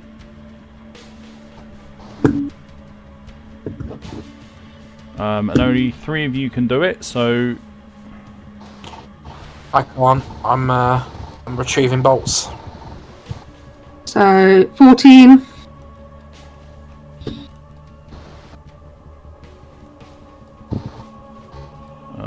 let's see. It's a fairly easy search in this entire area. We need one more. Clodus? Yeah. Investigation or perception? Do you want to search the pile of bodies as well, or are you going to give that a miss? No, we're doing the pile of bodies as well. You're doing the pile of bodies as well, so that's going to increase the DC then. Ophi, you're going to fail. Francis, you only just fail. Okay.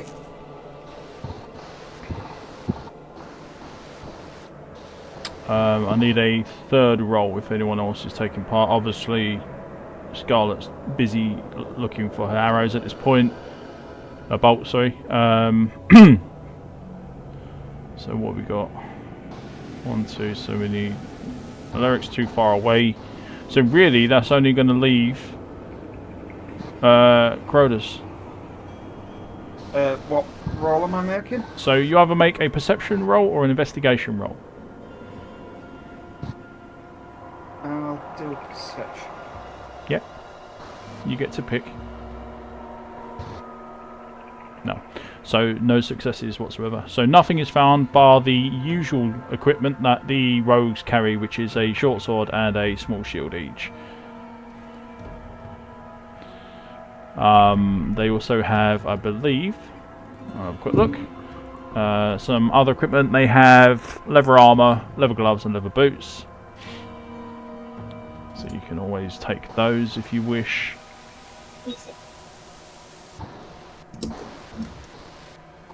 So there are a total of 1, 2, 3, 4, 5, 6.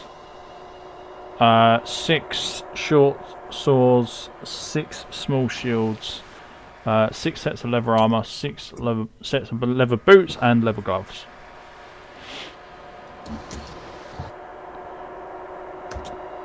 Alright, what do we need, guys? Who needs kitting out?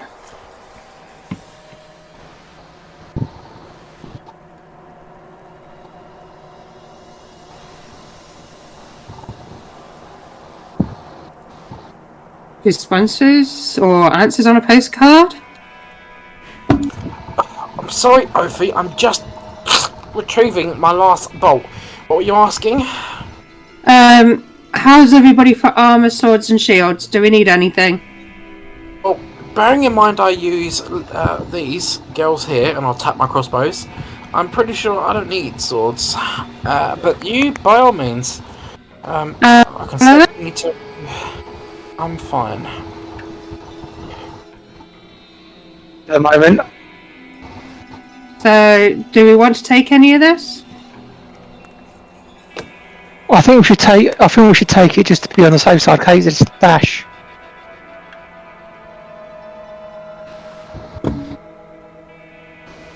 Okay, I've got fairly clear inventory, so if we take 3 of each.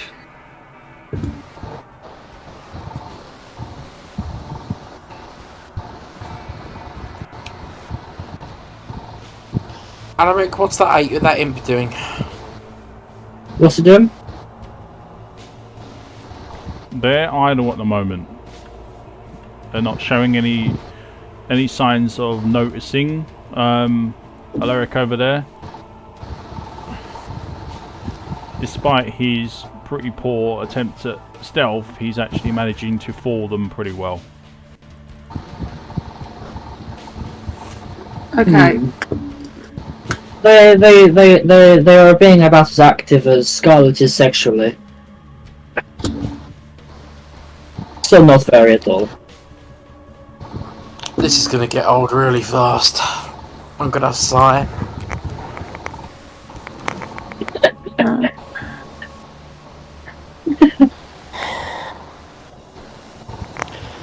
Just met the guy and he thinks he knows my sex life. It was not very hard to work out. That's what she said, Alaric. Very hard. It's not very hard. Oh, God. You just... There's the woman that just turned down a short sword. Yeah, well, some of us like a long sword, Alaric, not your little daggers. I assure you, I am blessed with a great sword down there.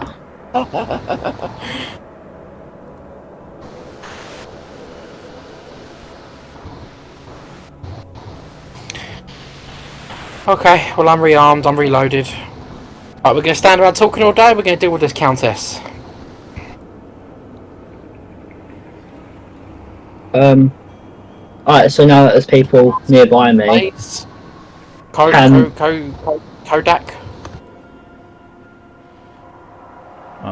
She's going to recover a few of her arrows. The rest are no good. And she's like, ah, damn, can't use this one. Or this one. Alright, fine.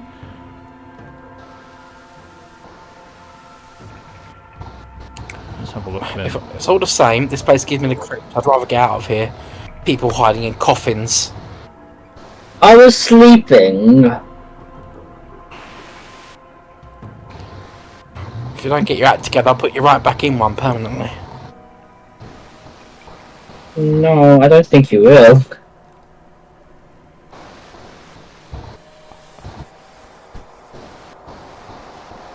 Alright, so what are we doing then? Moving on. If you stand back, yeah, I could take a few of the imps on my own quickly. Already in action. I'll power shot the first imp that shows that it's looking like it's noticed us or is ready to move into a combat type position. Just shows signs of activity that it's noticed us. That's fine. I'm going to move to here. And then I'm going to use my crossbow and shoot one of the imps for sneak attack for my assassin ability. Yeah. Right crossbow. It was a crit anyways. Oh, you just... Holy crap. It was a normal crit anyways. It would have been a crit if I hit anyways. So it's sneak attack, and then what's... sneak attack's 10... Wait, how do I crit again? Sorry. Right, so... When you crit, because... Right, so you're using your assassinate ability, so... Yeah. Right, first off, you need to make sure that you're in stealth, or at least an unseen attacker, which at this point you aren't. No, I was using the actual, the subclass ability. Mm-hmm. But to do your attack, you need to be hidden. Oh, then can I use my bonus action to hide? So you would need to... Yes, you can use your bonus action to hide. So roll your stealth roll. 11. 11. That's enough to get what you want. So you manage to sneak up to the wall without being noticed and release a shot towards him. Mm-hmm. Now, because of your assassinate ability, and because he hasn't done anything in first round of combat, which is now technically is, you've rolled a nat 20 anyway, but it would your shot would count as a critical hit. Yeah. So how we do the criticals is very, very simple. So if you look at your dice that have been rolled, it's done. It's already added the modifier in for you at one point. So where it says 1d4 plus 4, and so on. So you've then got your sneak attack on top of that. Yeah. So you have to. Is that your 2d? Is that your 11 done there? No, that's my 10. Right. So do your sneak attack damage as well. Yeah. And that is critical as well. But all that is just double dice. So roll. So you could do 2d6, is it? Or Yeah. so you would do 4d6. And then, so just roll another 2d6 quickly. 3, so 13. That's d4. Oh, sorry. 2d6. Oh, Jesus, okay. Alright. So 19. another 9 points on top of that. And then the extra crossbow is 1d3, isn't it? So your damage is already done. So you're doing 5 and 6. They're your rolls. So then you add 9 onto your 5 and 6 total. Okay. And then what about the original sneak attack before I get the extra 2? Yes, you will, because it's a critical, and you've rolled well above their AC. So yes, you will have the powerful hit bonus as well. So overall, that's an extra 11 on top of everything. So you've got your 9, add your 2 for proficiency, and there you go.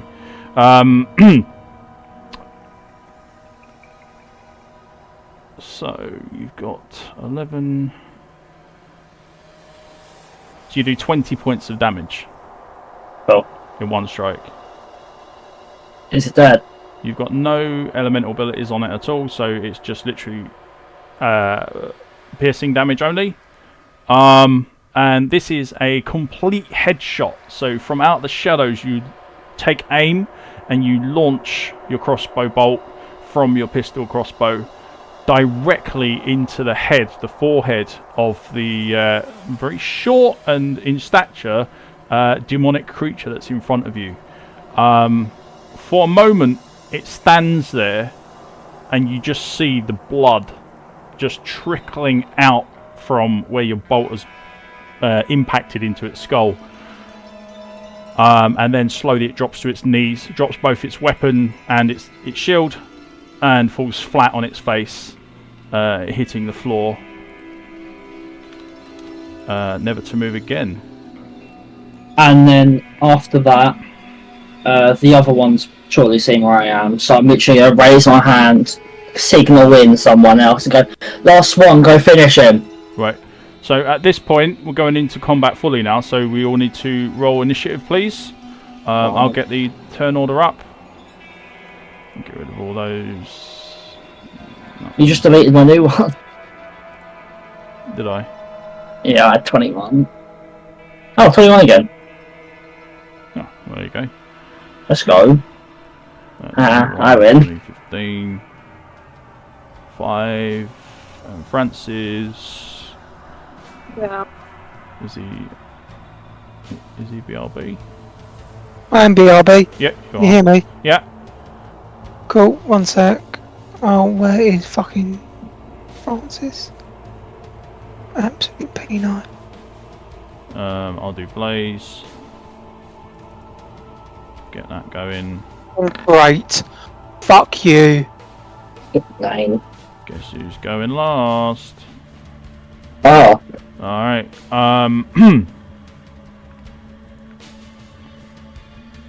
So as none of you are in a position to really attack at this point, after the attack has gone off, you've got to move first. So you're not really going to get any form of jump against these guys. But one is dead, so, you know, swings and roundabouts. Where are they? I need to roll. These guys will go together with an initiative of 21.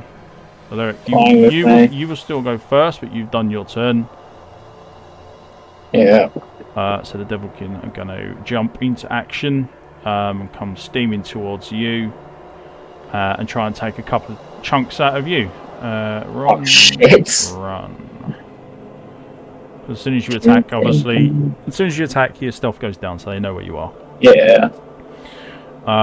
It's going to be normal attacks because there's no advantage here. That's 15 and Hit. 11.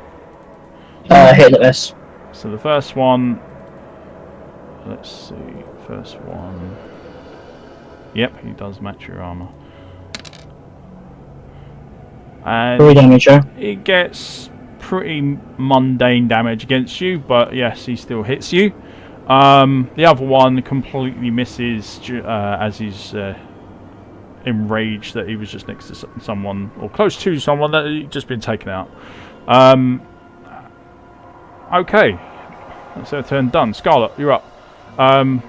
You can maybe just about see one if you want to launch an attack against this one here. Yeah, you would be able to see that.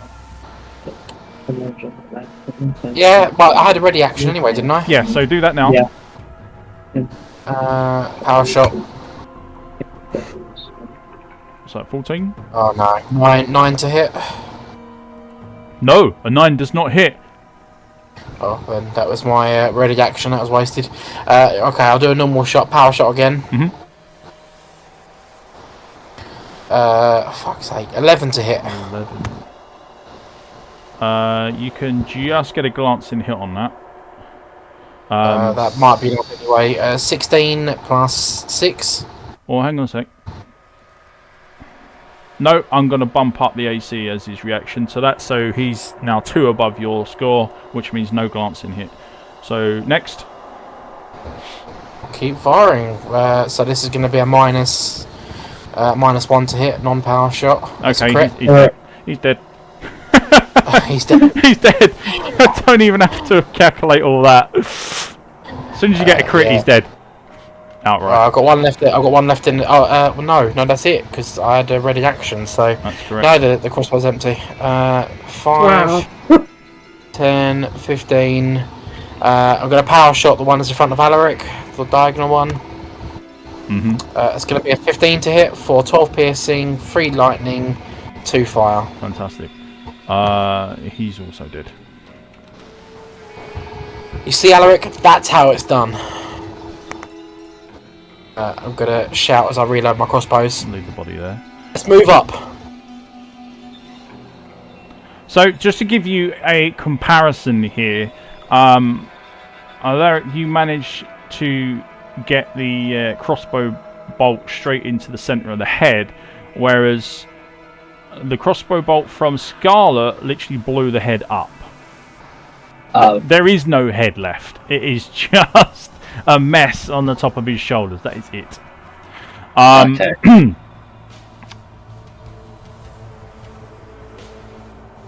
And there's all kinds of interesting things going on, like you can see there's burning going on, there's lightning coursing around their bodies and so on. I will tell you this, Scarlet, as you do fire damage, any fire damage that you've actually dealt is completely negated. Oh, that's a shame. So it's almost like a vacuum opens up and this fire just goes gone. Okay. Are we in? We're out of combat now, aren't we? Technically. Yeah, Or is there basically. more? Yeah. No, you've ended it already. Oh, okay, right. Well, I'm gonna reload my crossbows as I'm talking to Alaric, telling that's how it's done. I'm gonna start reloading my crossbows. Very well. Can I remove the bolts from the bodies? Oh, you can. Are you taking Scarlet's bolts? I'm gonna take them all. I'm gonna pass half the bolts to Scarlet. I take out. I only fired 3, I think. Alright, well then. 4 was fired in total, so. Well, it depends if the DM lets you get them all. Yeah. One was embedded in the shield. Yeah. So that one's gone, but the other 2, yeah, you can retrieve those. Alright. So then I'll pass one to Scarlet and I'll pocket the other one. Yep, no worries. I'll take it begrudgingly. You've got your one as well, that obviously, yeah, with the headshot. So, Oh. incredible. All right, well, that was over nice and quick. Brilliant. So from where you are, you two, you start to feel that the air in this section is starting to feel a little bit warmer than what it did before. Now, bear in mind you're underground. There's generally a very regulated temperature at all times, because obviously the weather doesn't affect underground. But you're starting to feel that there's a little bit of warmth in the stone as you're walking, as you're pushing forwards. I don't know if I'm supposed to see it or not, and I won't react to it if I can't, but I can see something's in my line of sight, a big flame. Yeah, It's in my same. line of sight this way. Yeah? No, you can see it. You can Oh, see okay, it. yeah, I'm going to tell the group to get over here quickly. There's a massive flame up ahead. You'd mainly see the glow that it would give off, so you can easily tell that, and you can hear the crackling and starting to piece things together and realise, yeah, okay, there's fire in it somewhere. Yeah, could everyone move up? There's massive flame glowing up ahead. Light from a flame, it's quite a large flame by the look of it. But there's also something odd about this, is because in theory you're underground, and lighting something underground, unless it's got somewhere to go, the entire area will be filled in smoke. But it isn't. You're not choking, you're not suffering, you're not suffocating.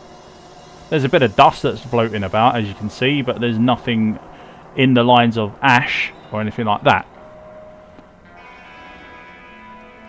Yep, I'll wait for the group to do their bit and then I'll move on after. I'll take another turn after. Great stuff. Okay.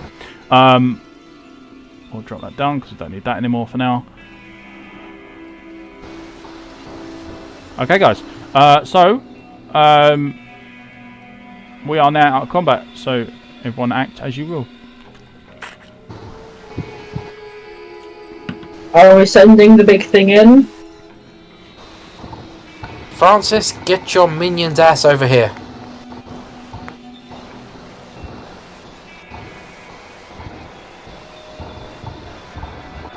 Francis? Everybody here? Ophi? Blaze? Ophi's, Anyone? Ophi's muted. Curtis? Ophi's muted. Francis, I don't know what Francis is doing. Francis is BRB. Yes. Can you hear me? Can Yeah. now. My mic keeps going in and out. Oh god, don't say that. You'll set Ophi up again.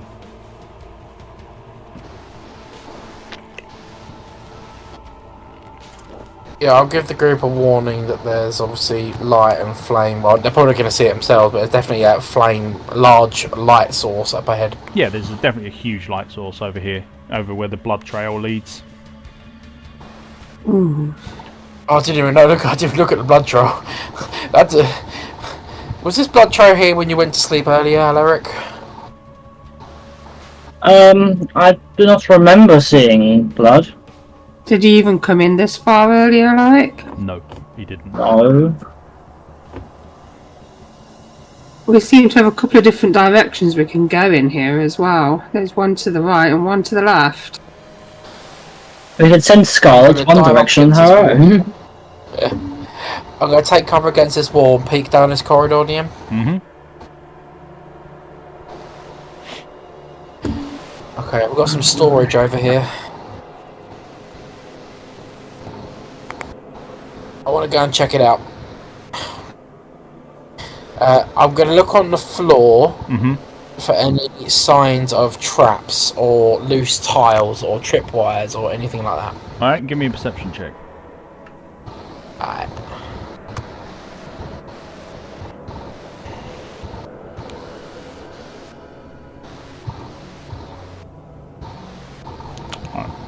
Well, you scour the place pretty well, and don't seem to find anything that you would consider trap related. Okay, cool. This place looks pretty safe. I can't find any traps or anything around here. Despite that pile of bones looking slightly ominous. Do I get any sense of smell? I haven't got time to look at the barrels, but do I get any sense of smell, or what's it? Can I see what's in the barrels? Are they empty? They have lids on. You would have to pry them open with something. But you do get a faint whiff of something rotten. Oh. I think it smells like Francis's element over there. Oh God! I thought you were going to say it smells like Francis. It does. No, he's got a musky smell. I'll have you know. Francis's rotten meat. Right. Yeah, so they're absolutely covered. Lids seemingly sealed, and you would have to pry them open with something that you can use to wedge them open with. I don't think I've got the fortitude for this. I'm gonna gag and walk away. I'm going. Can I pick up a short sword from one of the imps? Yeah, of course you can. And then walk over to the things that are shut, and then try and pry one open with the short sword. Okay. First off, I need a. Just give me a dexterity check. I can do that. Yep. 10. Well, luckily for you, it's not that difficult. So you wedge the blade under the top rim of the barrel, and you start levering it off slowly. As you do, you get a horrible smell come from the barrel, and it releases that odor of something that's rotted even further. I need you to make a Constitution save. Yeah. Oh, as you stand there. Why, Ellery? I could smell it from there. Alright, so quickly you grab your piece of clothing, your cape or whatever you've got on you, and you hold it over your mouth as quick as you can, covering your nose and your mouth. You manage to avoid breathing in some of the odour that comes out of this thing, but what you can't see is that there's like a almost like a liquidized form releasing from the barrel itself, and avoiding puking and breathing this stuff in and make yourself extremely ill. What do you want to do now? The lid is off. Well, partly open, I should say. It's still on, but you've pried it open a little piece. But it is pretty rank. So what do you want to do?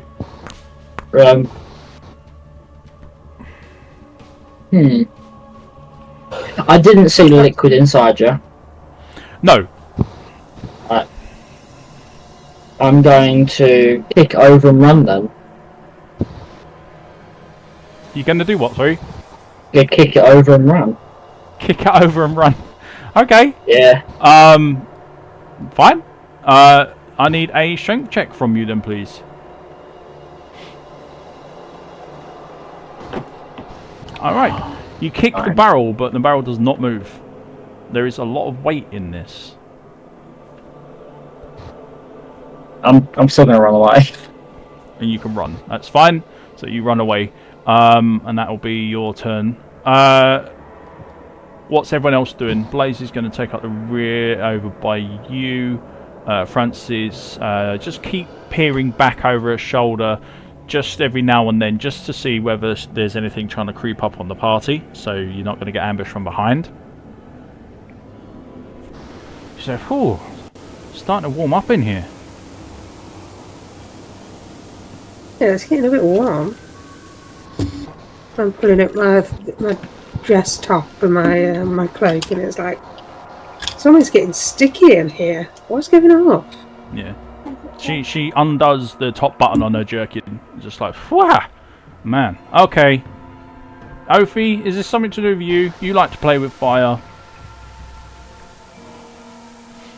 No, it's not me. Trust me, it ain't me. This is external to me. Alright.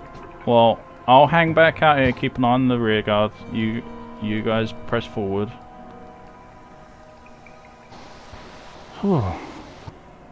And with that, she goes quiet. I'm going to do a quick stealth check for her. That's a good girl. Francis, get your ass up here.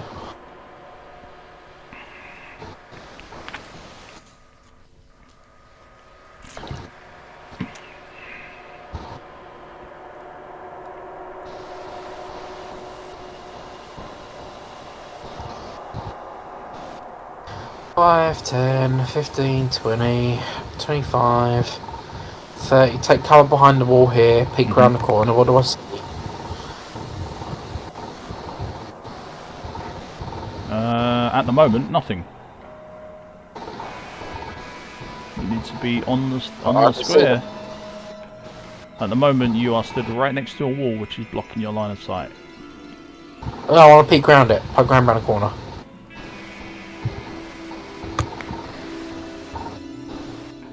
Are you trying to cheat me? What do you Fine. mean? Right. Okay. Give me a perception check with disadvantage. I'm just looking around the corner. That's what I did earlier. Give me a perception check with disadvantage. I'm sorry. I feel bad. You should. Should I just walk in blindly? Yes. Right. 1, 2. 13.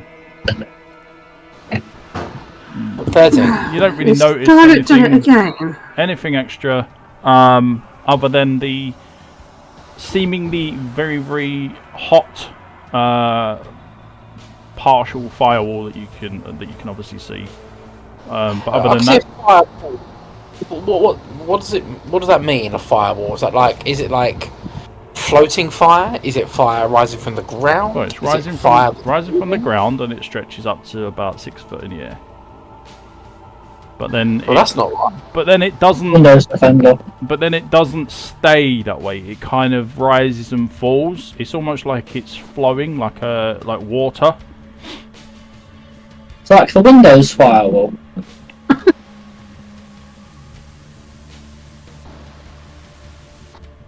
I'm so gonna regret this. Step out into the hallway. God, it's done it again. She's gone off Oh, her yeah, head. yeah. What she found? He's ruining his fun. Yeah, that looks like a pentagram. Okay. Guys, Mommy? there is a flaming pentagram in this room. Give me a history check, please, Scarlet. I'm feeling very unsettled. I'm more than happy to give you an intimidation check, or you can roll an intimidation check on me. I'm feeling pretty scared right now. History. I'll never roll a history check. Where is it? There it is. -1. 8. 9, sorry. 9.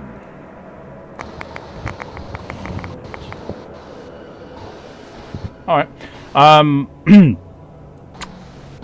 So, for a moment, as soon as you mention the word pentagram,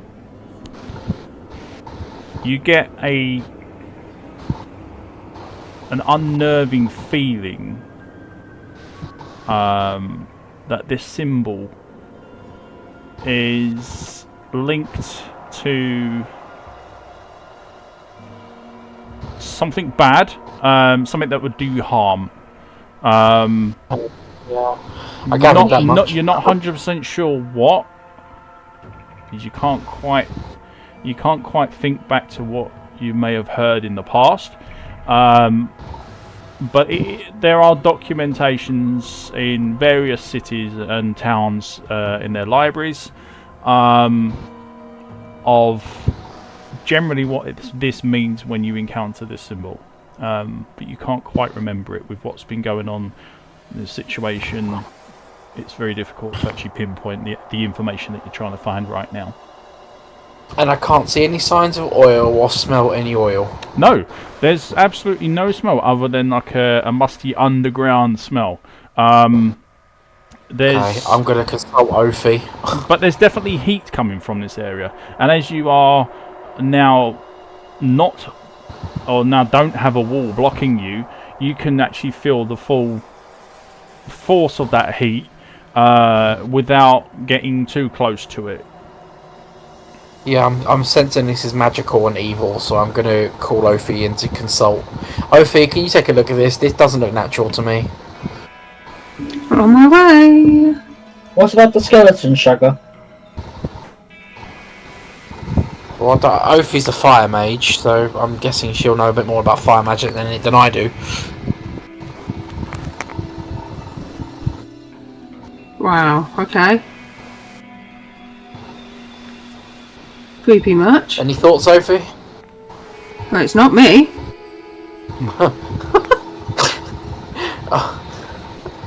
But it's clearly a pentagram.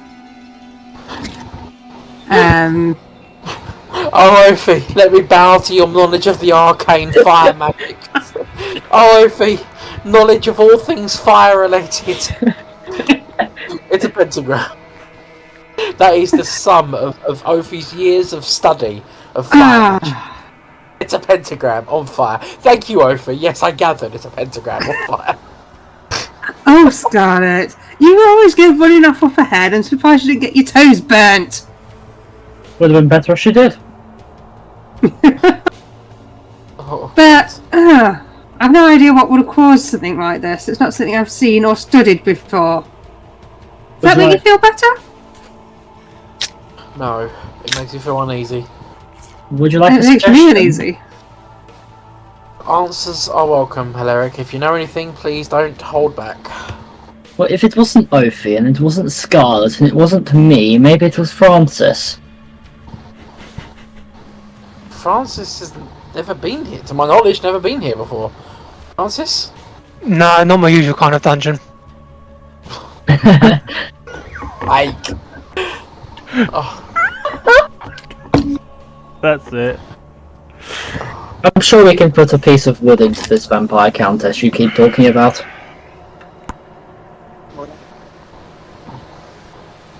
it's pretty hot in here, guys. I'd rather not hang around this thing. 5, 10. How hot is this? Is it like going to hurt me if I get any closer? No, you just feel intense heat. Just intense heat, but yeah, but if I got like if I walked into a flame, it would burn me. But I don't feel that hot. I just feel a lot of heat. Well, obviously it's increasing Sort of as you get higher, closer. With every 5 feet or so that it's getting slightly hotter and hotter. So you can obviously work out that as you get closer to it, it's going to get pretty hot. But whether that's going to can't hurt see you or why. not, you don't know. I can't see a way around it. It takes up the whole floor. Can I move over as well? Alaric, if you've got any thoughts, please do come and have a look. Can I take a few steps towards it? Yeah, of course you can. Alright. 1, 2, 3. Likewise, Kodak and Francis, by all means, if you have any thoughts, please do. Come and have a look. You're going to constantly get my name wrong, aren't you? Just going to move up and shove you in. Kodak, isn't it?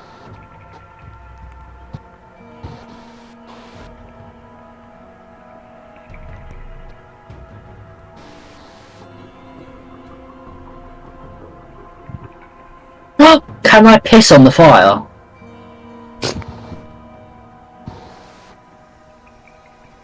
If you really want to, yeah. Can I piss on a bit?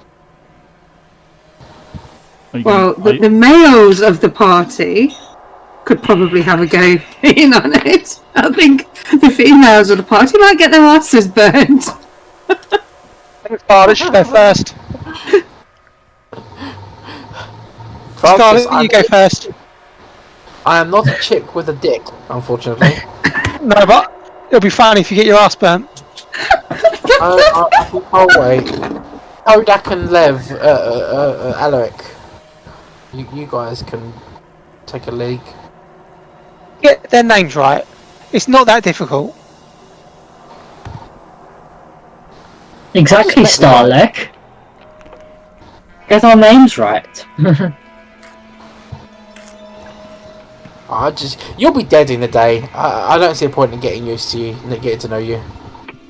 I'm gonna take a step forward and urinate on the pentagram. Okay. That's it. Put any of the fire out. Okay. As you start to piss all over this flame, it spirals up your stream and into you, dealing you.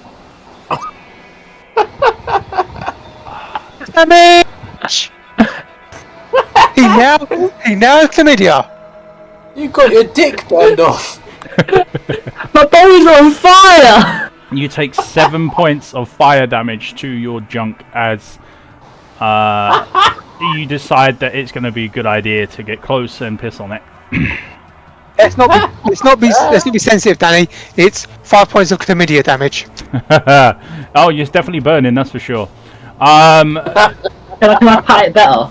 Can I pat it down? You have a chance to save against this. You can make a dexterity save.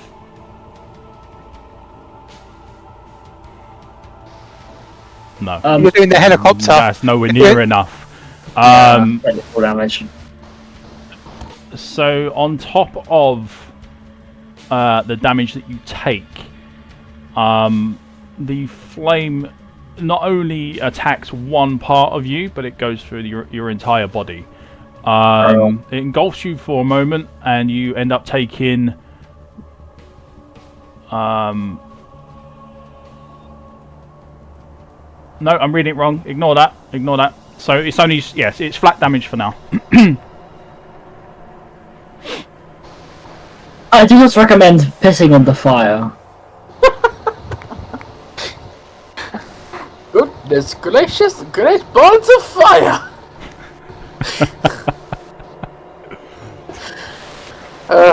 Great Ball's on fire. Anyone know how we can pass through this without getting cooked? I'd rather not get cooked alive. Those barrels.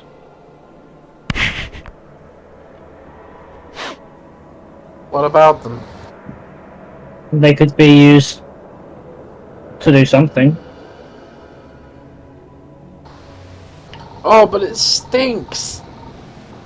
So do you stink. We still deal with you. Yourself. Speak for yourself, coffin boy. Could I skirt around the edge, DM, and try and just sort of wall run just over the fire to get down to here? You're going to try a wall run. Please let him fail. I want a wall run and jump over it into the just to make it over the fire. Okay. If that's what you want to do, so you take a run up and you're trying to wall run. Give me a acrobatics check. Yeah. Oh, yeah, there you go, 16. It's not a bad roll, but it's not enough.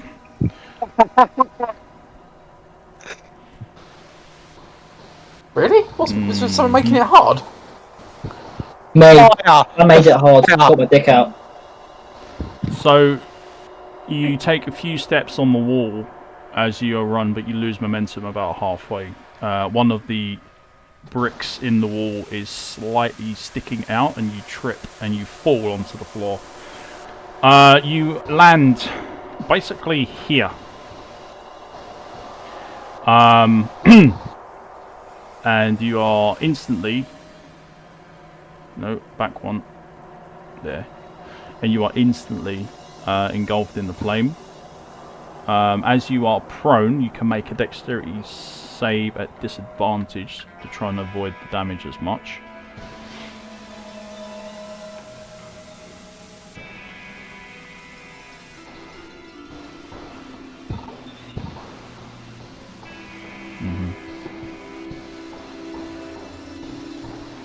Alright, let's see what you get then.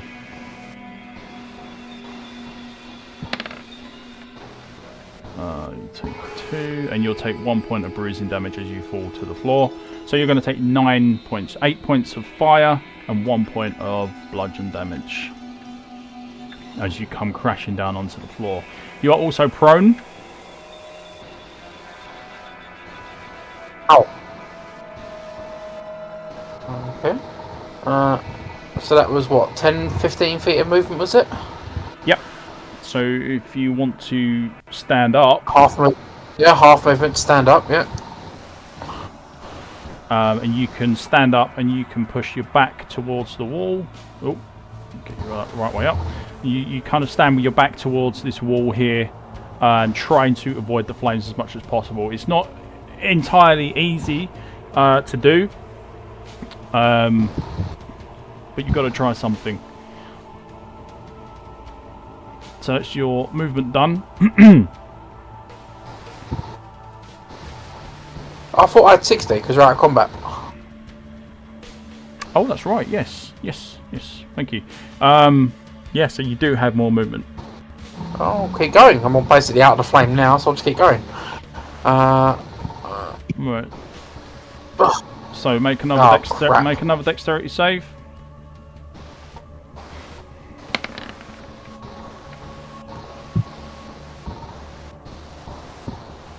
You lucky bastard. Right, okay. So you do manage to kind of slink across the wall a little bit quicker, and only take a portion of the damage from the fire this time. So you only take half. I think a crit failed. So that'd be no. You got. No, I pressed it twice for some reason. Oh. Well, I only saw the 15 come up. The red one never came up first. That's weird. Well, shit. In which case... Fuck. Ooh, that's not going to be good for you. This is going to hurt. Yes, this is going to hurt you because I rolled max damage. So you are going to take 24 points of fire damage as you try your best to avoid this ring of fire as it is swirling around, and you are now also on basically a light. So you are burned. You can use a potion if you've got. I'm gonna have to. Yeah, I'm gonna down a potion. I'm on death's door. Have you got? Have you got any? Got 2 on the belt. Is it soothing potion? I think you need to remove the burning condition. I've only got healing and thawing. Okay. Need 2 the crew. To go down the healing potion. That's a shit ton of damage. On the floor for a bit. Oh, you're joking. Yeesh. This could be the end of me, guys. I'm surrounded by enemies and I've got no health. And then on top of that, yes, you've now got 1, 2, 3, 4 dark stalkers that are now very much looking your way. Fucking Nice knowing you. I knew coming into this fucking dungeon was a bad idea. Oh, I'm done. I mean, how much movement have I got left? 5, 10, 15, 20, 25, 30. Yeah, you've still got movement. I've used the potion, so that was 10 feet, I'm guessing, so that's 40.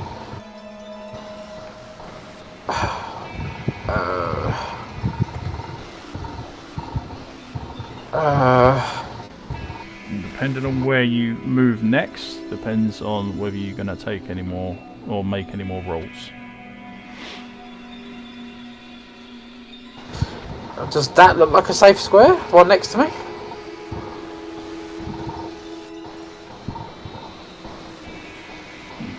You can try and go on there, or you can go on this one, or this one. I don't want to get any closer to the enemies.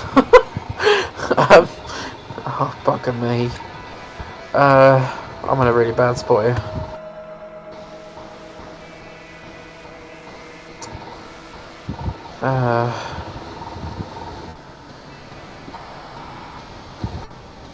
Shit.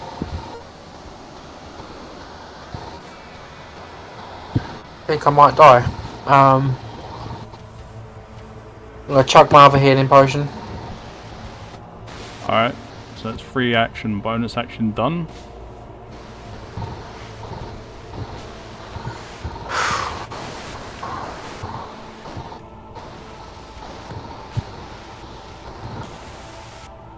A little bit healthier, but not by much. And I throw my healing potion, my other one. Yeah, you can attempt to throw your potion across. Alright. Cool, what do I roll? I'm gonna try and stand there. Right. What do you mean? Yeah. So she would you'd have to be in line of sight, which she now would be. Yeah. So you would basically throw across. So that's 5, 10, 15, 20. So I need a dexterity check at disadvantage from both of you. Are you shouting anything to give her a heads up? I'm gonna say, Hatch, I'm throwing you another healing.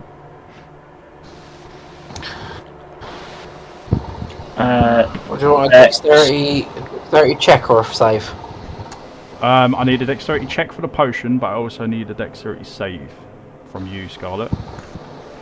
Alright, Can I there's the do save. acrobatics, or do I have to Save. be dex? Save is nice.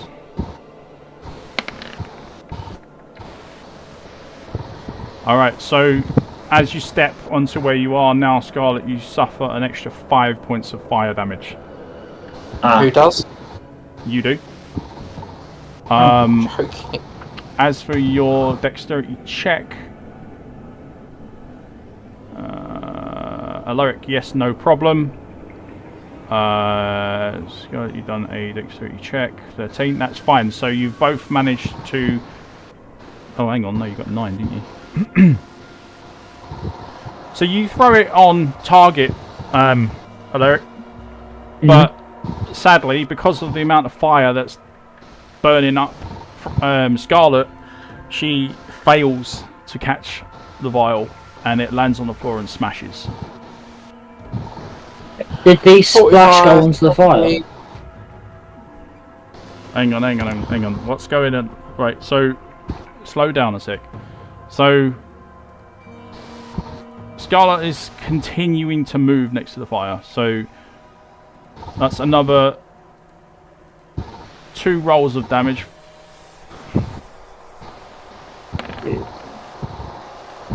Which you get 2 saves against, Scarlet.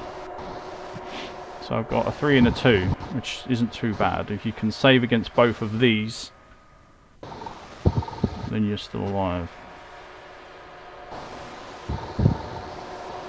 Just about manage. The first one, let me have a look. Yeah. So the first one you managed to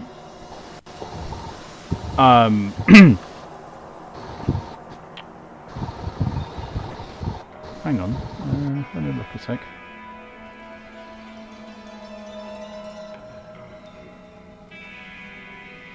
Nope.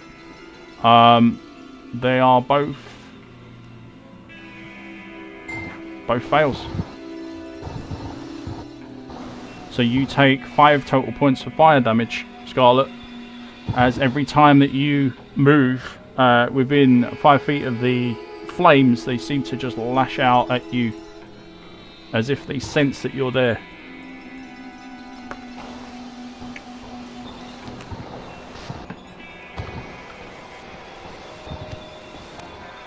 Okay, well, I'm done. Okay. You are not looking too good, and you will suffer.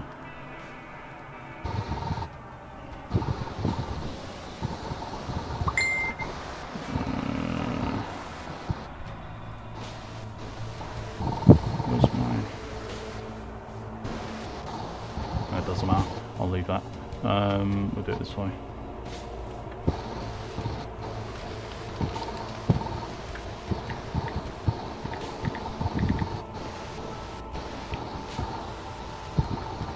Okay, so you are a light, and you are still taking further constant damage from the fire, the ring of fire.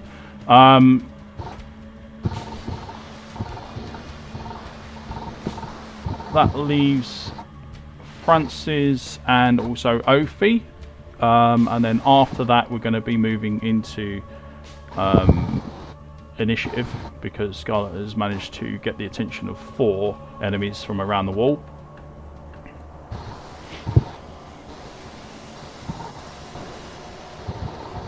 So what is everybody doing? Oh, well, in terms of, so obviously Scarlet's done, it's just to wait. Ophi, what are you doing? Francis, what are you doing? Crodus, what are you doing? I'll counter check on the pentagram. Yeah, what are you looking for? What are you trying to Just glean from it? if there's any way to turn off the fire. Yeah, if you want to. Up for me now. Making the corner. So you give it a good glance over, Francis, without getting too close, obviously. And from what you can see, there's no switch of any sort. There's no mechanism of any sort. This is just something that is created in this space to do exactly what it's doing right now, making it very difficult for people to come through. I spoke my next turn. Oh, do you know the bodies of the imps?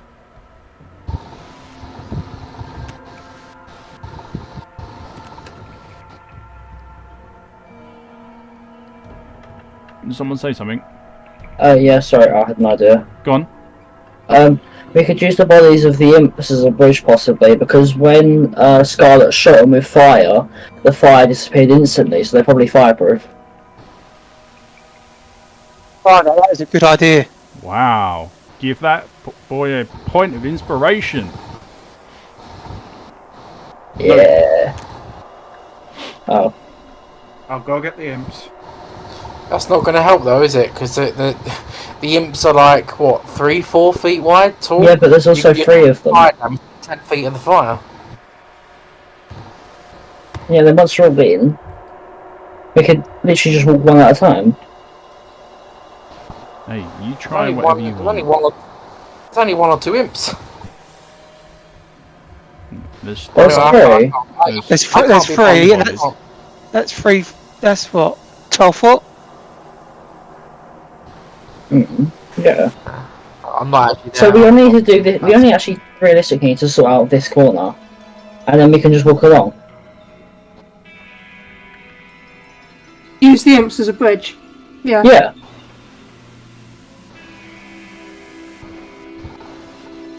You said the flame was 6 feet high. Yeah, We only need to bring it along the bottom because flames can't they go from top to bottom. They don't go sideways. Yeah, but there's a whole line of it, so the bit you're covering might be smothered, but there's flames immediately to the left and right of it. Yeah, that's fine. But they die down for those that are allowed to pass. Yeah. So that's because the It's meant to stop people from the unauthorized people from getting past. What I'll do is I'll use Gary as a shield because he's mud and earth. So as people walk past, Gary will block the lines of fire from the other lot. Can I get inside Gary? Let me get inside Gary. Ay, ay, ay. Let me get inside Gary. Oh, it's got a bit fucking heated fast, hasn't it? I mean, there's a hole in him. Can I not climb in? Which is not to be absorbed by Gary. Yeah. Potentially like demolish Gary over the corner that we want and just let it extinguish the flames in that part, but then we wouldn't have any idea as to whether or not the flames would just burst through the earth that was Gary. True. I mean, there's the pile of bodies a bit further down the dungeon. We could just cover the thing with bodies, but The imps are a good idea. What I'm saying is that we put the imps on, and then to the side of it, Gary blocks the lines of fire, so he acts as kind of a shield because he's made of earth and mud. Yeah. Do it.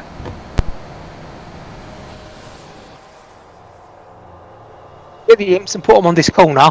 Gary will stand here to block the fire. Yes. Nice to.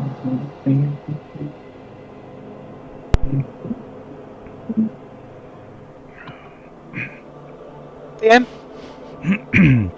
So what's your plan of action here? So we're going to get the imps, Mm-hmm. put them across this line. Okay. Now I'm going to put Gary here and here as they walk past Right. Okay. to So let's say shield them. let's say this, right?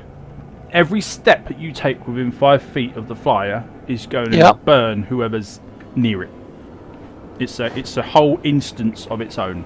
So every 5 feet that you are within, no, near the fire ring, you are going to take fire damage and have a chance against saving. So with that in mind, if one of you is going to get close enough to throw the imp body onto the fire, then they're going to still get lashed out by the fire, which is either side of that square. Right? Gary will put the imp bodies on the fire. Okay. So you need No, but someone. three imps. You need someone who's going to go in with the bodies and try and find a way where they can lay them, so that it will avoid burning them whilst they're doing this task. Mm.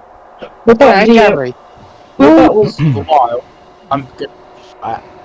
What was that, Francis? Can we use Gary and kind of sacrifice his HP? Yeah, of course you can. So that's what I'll do. He's your minion. Yeah, so that's what I'll do. So if Crodus gets the imps, gives them to Gary, he'll go and lay them down one by one. Okay. Yeah. Gust of wind extinguish this fire, or will I need to try it in order to determine You that? would have to try it, I'm afraid, Ophi. Because that might give us a tunnel that we could all work through, Technically, yes, it would. even if it's just long enough for us all to pass by. Mm-hmm. So Oh, it'd definitely be long enough. It would reach all the way out of your sight. But you might, Okay. you might hit something that you didn't necessarily mean to. So angling might be a better option. okay, well I'm going to make sure I don't hit Scarlet. I'm going to give that a blast first because Just to if make it things doesn't clear, work, these rows are absolutely safe. This row forwards, you're getting burnt. I'm going to stand here. is Excuse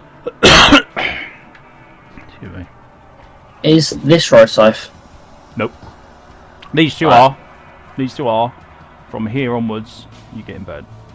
Okay. Okay, so I get a 10-meter wide. This, I think, Scarlet is just clear of this line, isn't she? So, Mhm. so if I'm aiming for this row and this row to give us clear passage into here, I'm going to have a go at Gust of Wind. If it doesn't extinguish it, then the imps are the next thing on the list. And if it does extinguish it a little bit, then maybe we could put the imps on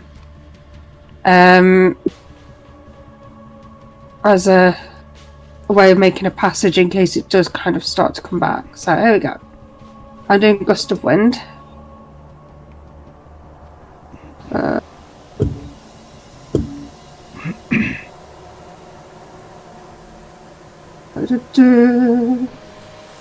Obviously, it's more of a thing I need to do. That's the spell save for anybody to avoid falling over. Yep. I just need to know if it affects Right. So this nature of fire or not. it would come from you in what, this direction? Hang on a second, I'm just taking... Because it uses a spell shot. Yeah, it's coming in that direction and it's affecting this line and that line because it's a 10 feet wide blast. So it'll bend around the wall and then go down there and down there. So technically, it would affect the flames, but only momentarily. As soon as the initial blast has passed, it kind of like reforms, if that makes sense. So your wind has pushed it apart and allowed you kind of like a passage through, but because the ring of fire is spiraling, it just replaces what was already knocked out by your wind. So even though it's a continuous blast of wind... Even though it's continuous, it's not strong enough to fight the recircling forces of this.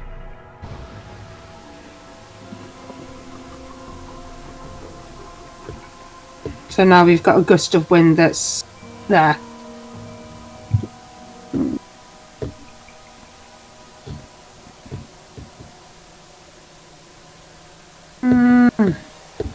Okay. Well, it was worth a try. Can you dispel with the gust of wind? Can I? Yeah, she can dispel that easily. You just cancel it.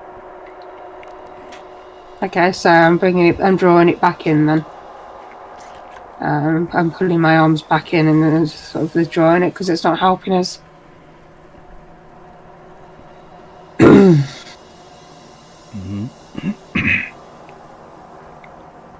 So in the meantime, what's everyone else doing? Waiting for the we're just watching and thinking. Waiting for the imps. I was saw the dragon or the imps. Okay. Over to everyone. Okay. Well, in that case, we are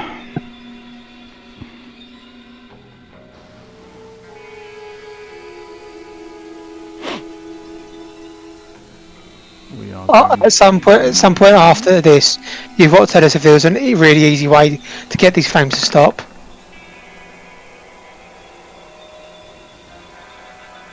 Well, after we get past this little bit. Shout to Scarlet, is there an off switch to that side? Alright. Just offer to give it a blowjob. Covered in burns. Rough. Scarlet is indeed covered in burns, and she's now being set upon by 4 Darkstalkers. Still on fire as well, I think you said. Yes, you are still on fire, so you will take fire damage. Oh, fun. And that's at the start of your turn. Are we rolling fresh initiative or are we keeping existing? We're going to need fresh initiatives. Clear the board and I'll roll.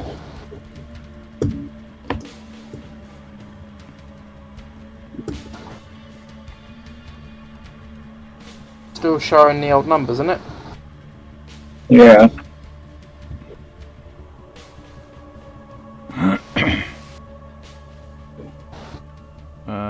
Yeah, it will show the old numbers. Just click on your character and it'll update. Oh, there you go. 14. 13. I got 20, you got 21, I got 13, you got 14. You seem to keep beating me by 1. I'm just better. Who's Blaze? Mercenary. The NPC. Scarlet is about to die. I think. Yeah. Scarlet. Don't mind.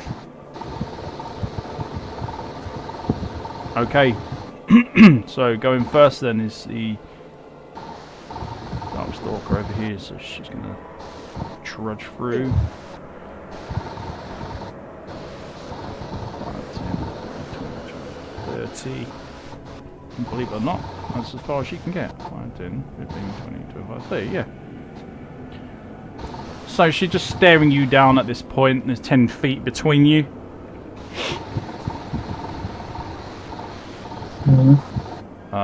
Ophi, you're up. What are you doing? 17 DM.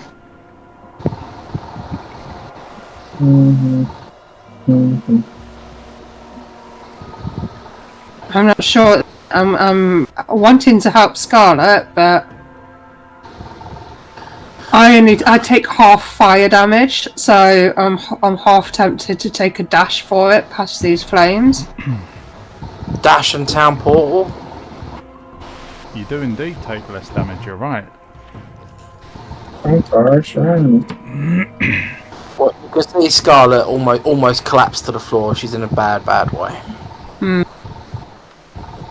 Currently on fire, by the look of it. Oh, piss on Scarlet. Okay, so Can you piss on Scarlet? 15, What with your burnt nads? Yeah, sure. 20, Sounds like a dungeon I was part of. Yeah. 25, You sure you've not been there? This is Francis' dream. 30. Okay, I am doing a... Right, 1 second. Yes, I now need to take some fire damage. You're going to have to take your damage first before you do anything. So, alright, which path did you take, please? I took along here. So I scuttled So, as close to the wall as you I have to could. start there and then go that way. So it's 2, 3, 4. So it's 4 instances of burning that you will risk taking. So I'll do them individually. And then you can make your saves. All low numbers apart from the last one. So make you 4 dexterity saves. Oh. Thanks so much.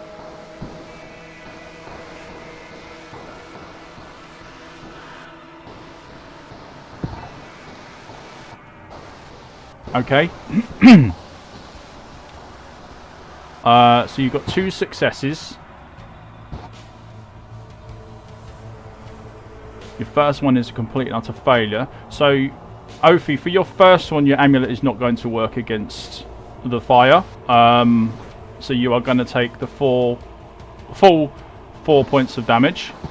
Yeah. For the next one, you save, so you only take half of what's there. So it's 2, but your amulet kicks in, so you only take 1. Yeah. Your dexterity save for your third one fails, so you take 3 minus 1. Yeah. And for your last one, that is a full-on save, so you take a half and then half that again, so it'll be 5. So you'll be down to 3 on that one. So you'd only take 3 points of fire. 10 altogether. However, your nat 1 on your save does mean that you are also alight. Right. But the damage that you took on that was only 4. So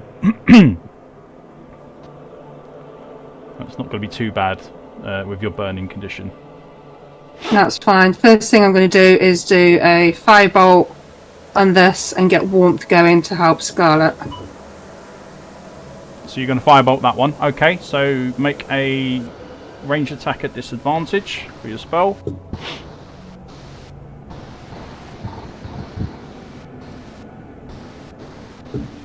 Considering I've just been through flames, I'm probably not going to be... It's 11, isn't it? On the disadvantage there. Probably hasn't hit, has it? No, absolutely not. Well, from that distance, it's very difficult to actually get your aim, so she just ducks to one side, and you release your spell, and it just flies over her shoulder. Fine. And then get warmth going so we can start healing. Okay. So you conjure up your warmth spell. As you do this, the rogue that is right next to you is going to use her reaction to take a swing at you. I've no doubt.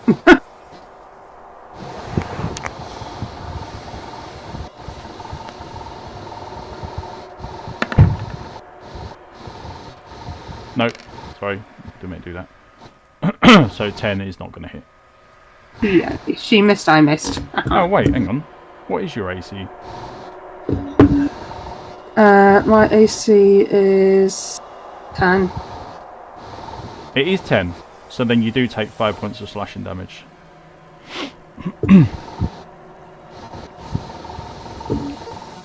Alright.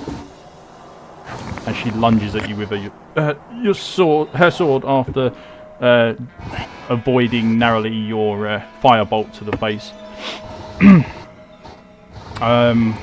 So we'll get the add that to the turn order. Warmth 10. We'll put that up there. Okay. So Scarlet's no longer alone. Come to stand with her. Yeah, might be a little on the hot side, but hey. Yep, that's fine. So your warmth spell pulses out, giving 3 hit points to both you and Scarlet.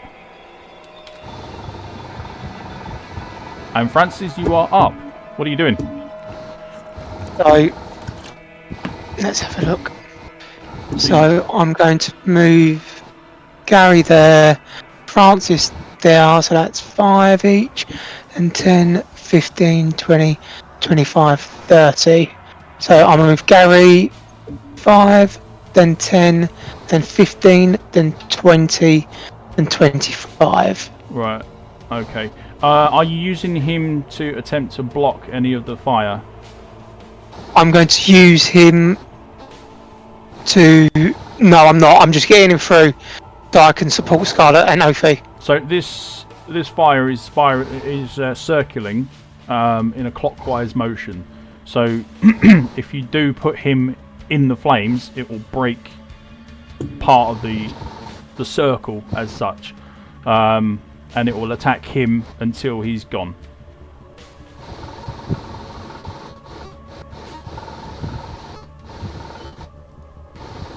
Put him there. Yep, you can put him there. Will people be able to pass through me without getting burnt? No, they won't be able to pass through that square. Okay, so I'm just going to move him back to... I'm going to move him there. Where I put him originally.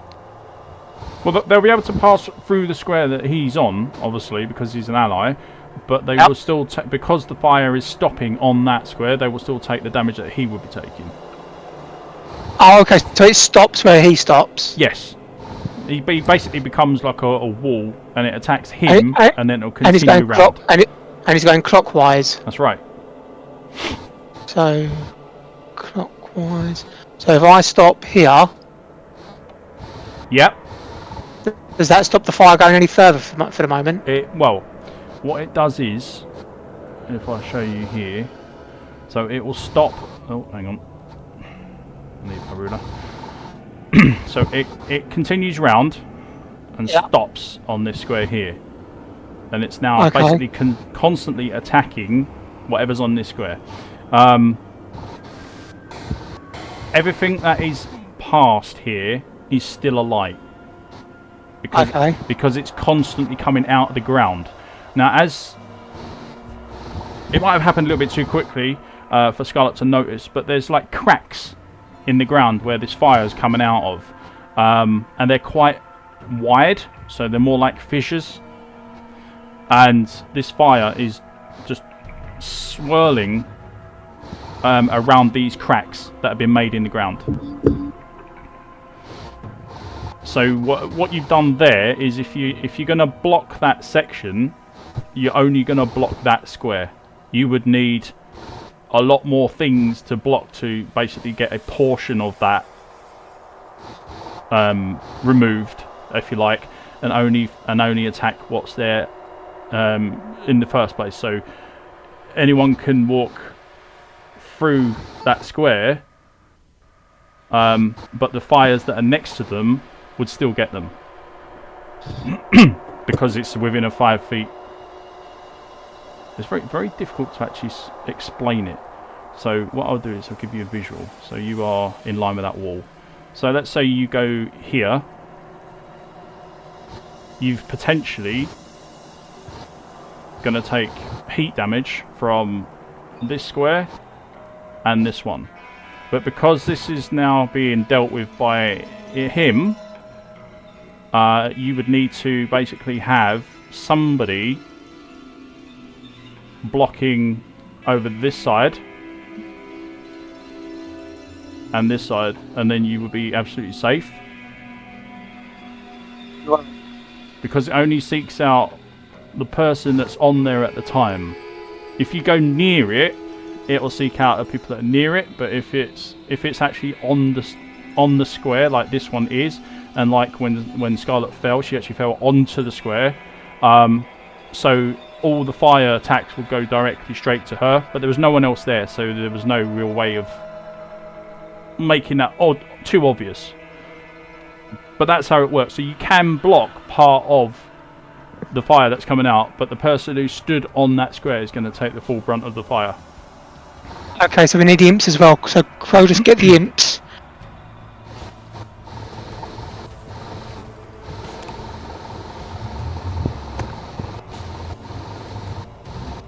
There are two. Yeah, there are two basically parts to this puzzle.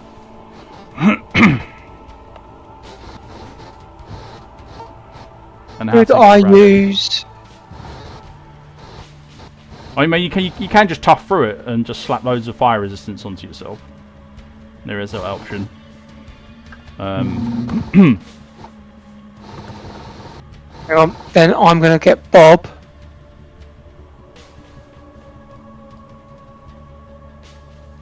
It's supposed to be a team puzzle, but Scarlet wanted to dive through.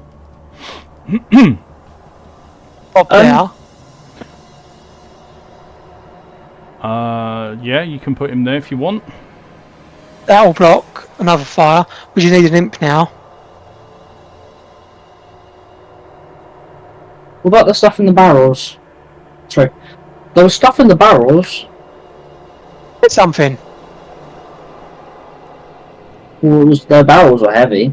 You can get the imps. Crodus is very, very capable of picking up the imps himself. It's like picking up very small children. They're really not big at all. But the barrels... any of you could really do it. You could roll the barrels. I'll be back in a sec. You could roll the barrels on their side and then smash them open. They're full of liquidy stuff that could potentially fill these fissures or put the flames out, but... Thoughts?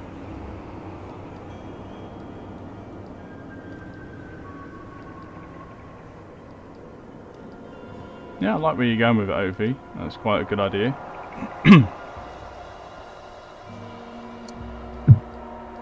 I've got safe on this side of the fire for now. We're healing and we can start taking down these yeah. levers while... You just need to keep away from the fire. Mm-hmm. Which sadly Scarlet isn't at the moment, but 5 feet away and she will be. But yeah, I mean, tipping the barrels on their side and rolling them over. I mean, you've got swords and axes; they can just be smashed open in the right area. It might not smell nice. I mean, if it, the worst thing that's going to happen is that these parts are going to get barbecued.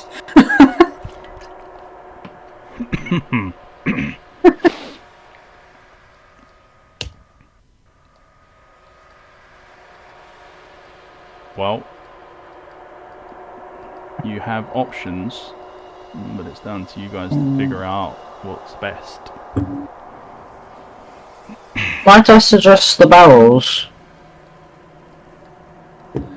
Yeah, smash the barrels open over the flames. Just bear in mind, everything that you're doing is during combat now, so you are all moving at 30 feet, not 60. You're also restricted to your actions. You can't trade in any movement speed for actions, whereas you could have done before. Alright, whose turn is it then? It's Francis at the moment, so he's moved his minions there. As I'm waiting for the actual go-ahead from Francis to say that's exactly what he wants to do, and then I'll roll damage for him. Obviously, they get their saves as well, so they do get the chance to save. Francis? Yep. Is that where you are leaving your minions? Right there? Yep. Right. So first off, Gary is going to suffer 1, 2, 3, 4 hits of fire. That means you've got 4 saves to make for Gary. Dexterity. Yep, dexterity save.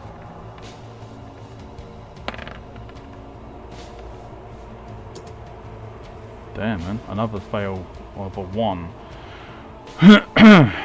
Okay. So the first one is a 6. That's going to fail. So he takes 7 points of fire damage.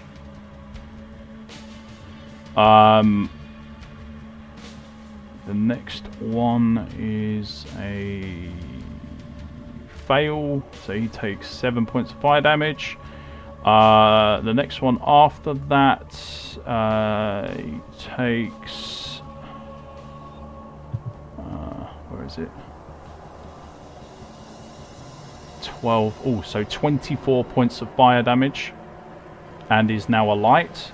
And the last one is a fail also, so he takes 6 points of fire damage.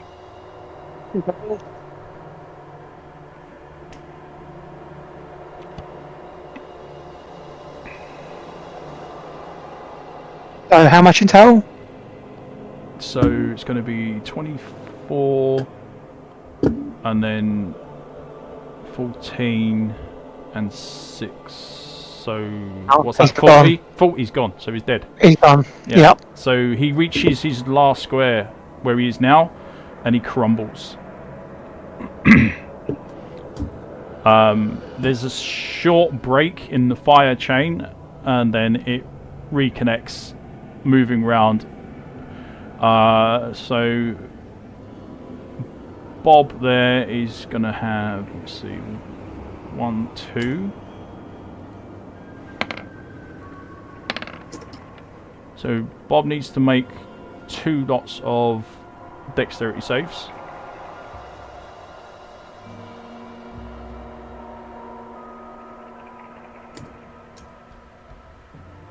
Oh, he actually saves against the second one. Sadly, he can only take 1 point of damage. So he actually takes 8 points of fire damage in total. But he's still standing. Bob still standing Because he hasn't did. moved further in, and it only affects him once per square per turn. So the more you move through it, the more damage you take.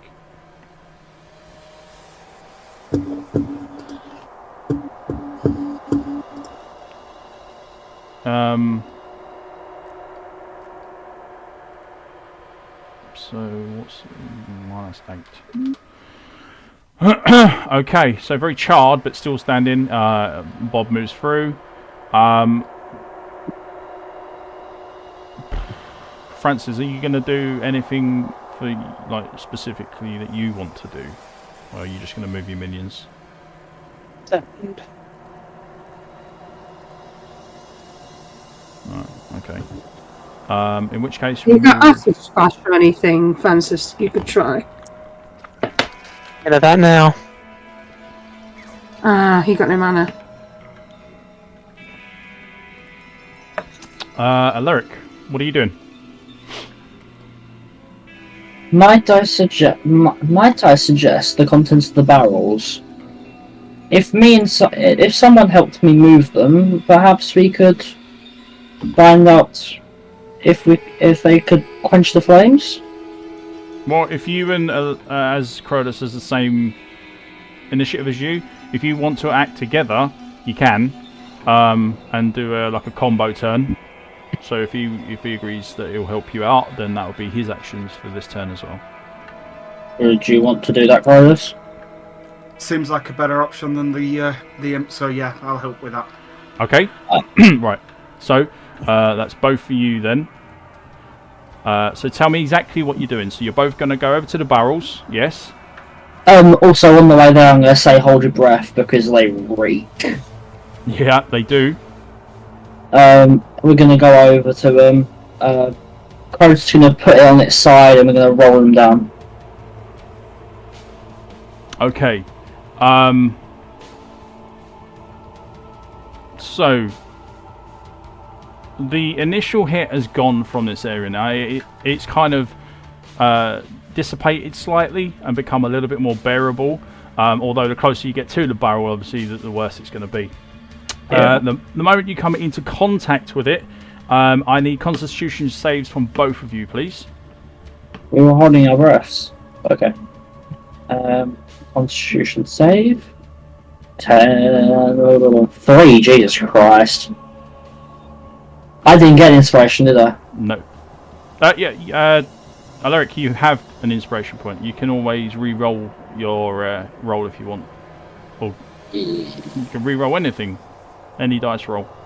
Nah, I'll keep it as a phone. It's fine. You keep it. Alright. So, Crodus, you're absolutely fine, but Alaric, you feel the need to take a quick inhalation. And you do breathe in some of the things, but the initial odor is gone, and with it has the spray that come out of the bottle. The barrel. So you are okay for that. It's making you feel a little bit queasy and uneasy. So you are going to at one point be retching. Or retching. But at the moment, I'll explain that in a second. It uses up one of your actions that you have in a turn, and you have to spend it retching. So it eats up one of your actions for that turn. So between you both, you're able to. What do you want to do with the barrel? Are you going to put it on its side and roll it down to the fires? I'm assuming. Yeah. Okay. That'd be the easy option. Well, between you both, you are easily able to grab hold of it and tip it over. As soon as you do, the lid fully comes off and basically goes all over you, all over your feet, and you can see that it is liquidy and mulchy inside. There's lumps in it that you're not quite sure you want to know what it is. And obviously the stench is absolutely rotten. Luckily you are able to recover your mouths quickly before you go full into throwing up. This barrel is now mostly empty. Can we still use the bit that's in it though? By the time you get it, probably I'd say about halfway across the room, it'll be completely empty. So you can take the barrel if you want, or you can focus on the other two.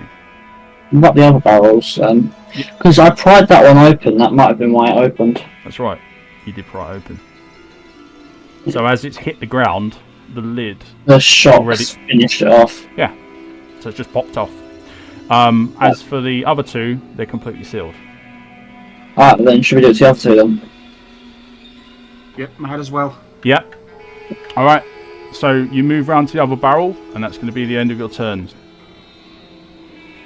At which point,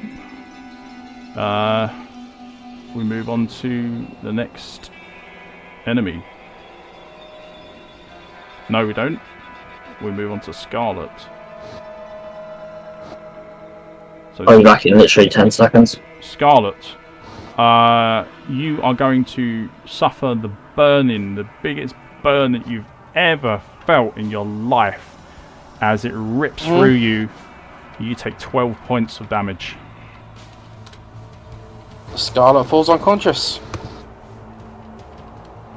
So for anyone who can see, you see that the burn that is remaining on Scarlet is still kicking in.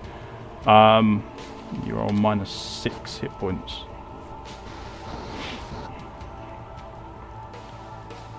And Scarlet goes down.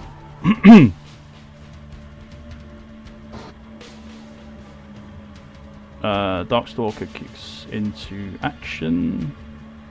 Got 1, 2, 3. Gonna run over to you, Ophi, and try and take a swing.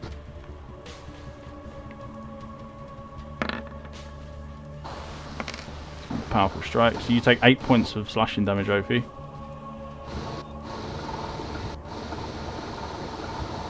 Ouch. Yeah. Next one up. 1, 2, 3, 4, 5. She can just about make it. You get... And that's a critical hit. We take 6. So overall, Ophi, you're going to take 14 points of slashing damage. I'm down. Yes, you are down. So that'll be minus 14.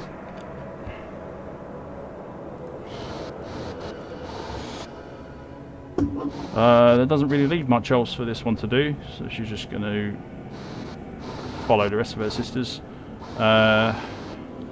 We've got 2 players down.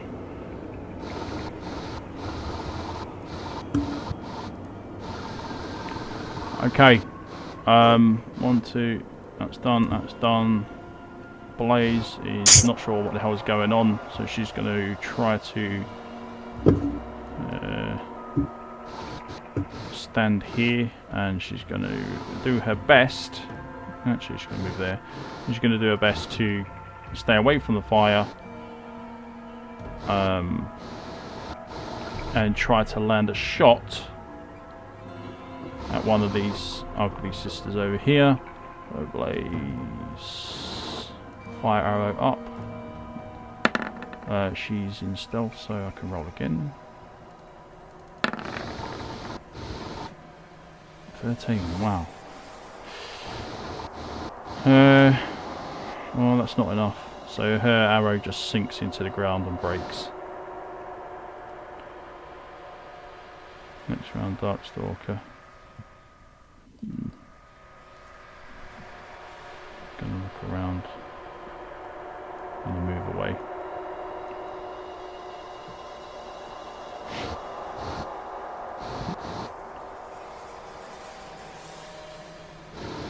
Ophi, I need you to make a...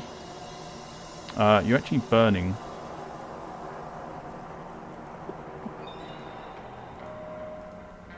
Yeah, you are, you're burning. So you're going to take 1 point of damage. No, not minus that. Minus.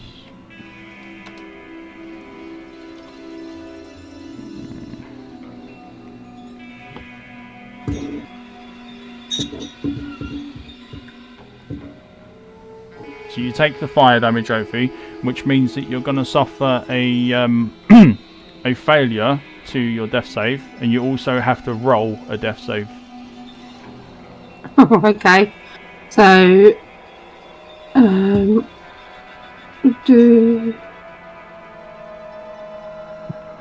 where do I roll a death save? Just roll a flat d20 Just dice. Roll it, yeah, d20 dice, yeah. No, 20.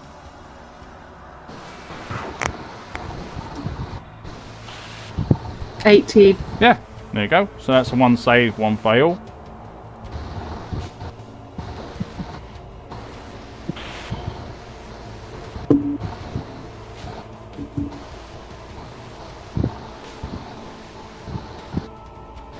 Okay. But your warmth spell kicks in and heals you for 3. Does that stay up? Yeah. Oh, So I said if she minus leaves. 10. I said if she leaves, it's gone. No. That one, If you that leave one the stays map- up. That one stays up because it's like a. How do I explain it?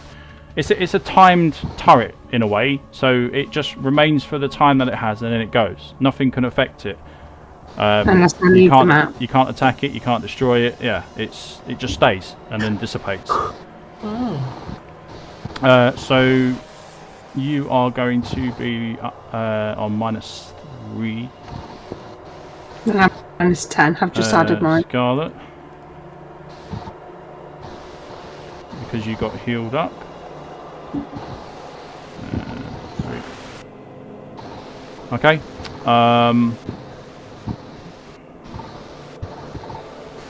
And then we go on to Francis. But, guys, as horrible as this is to have to do this to you, we've actually run out of time. I understand this is a really tense moment, and it could mean that we could be losing 1 or 2 characters here. We will not die. Yep, I think I'm safe to say Scarlet's dead. I don't know how I don't know how the hell she's going to get out of this. I'm thinking of something. Are we playing next week or the week after? We are now on a 2. We're now not playing for 3 weeks. 3 weeks. Okay. We've got. I've got 3 weeks to come up with a plan. Yeah. Because obviously it's the next couple of weeks where I'm working. That's it. And then. Hanger. And I've got my my family week and the. Alaric won't be here next time either. So, what'd you say? Alaric won't be here next session either. Yeah, I won't. It falls on the weekend that I don't have him.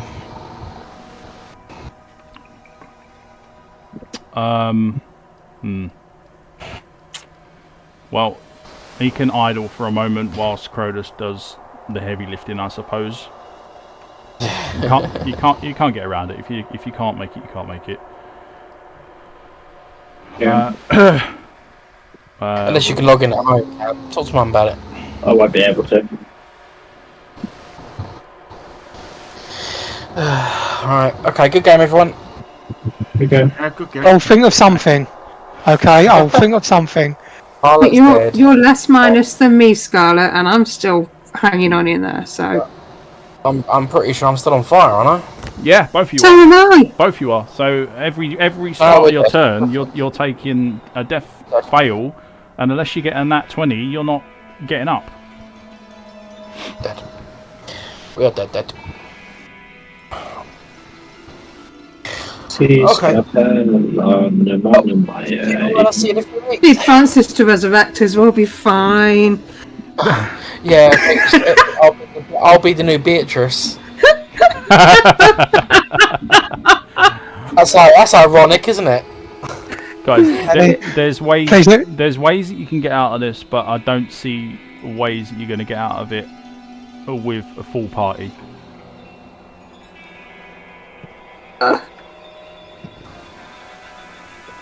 See you in a few weeks, everyone. Bye bye. Yeah.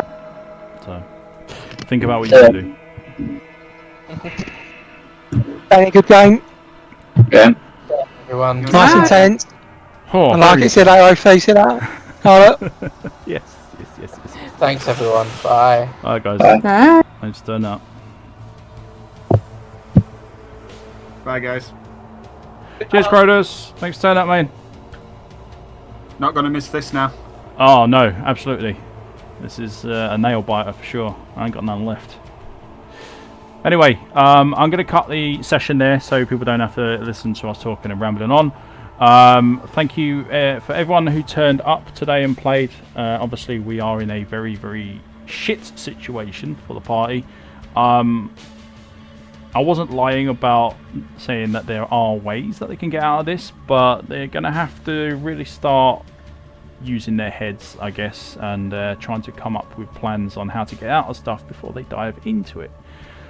With that said, I will speak to all of you, if you are continuing to watch our campaign, that is, in 3 weeks' time. Bye bye for now.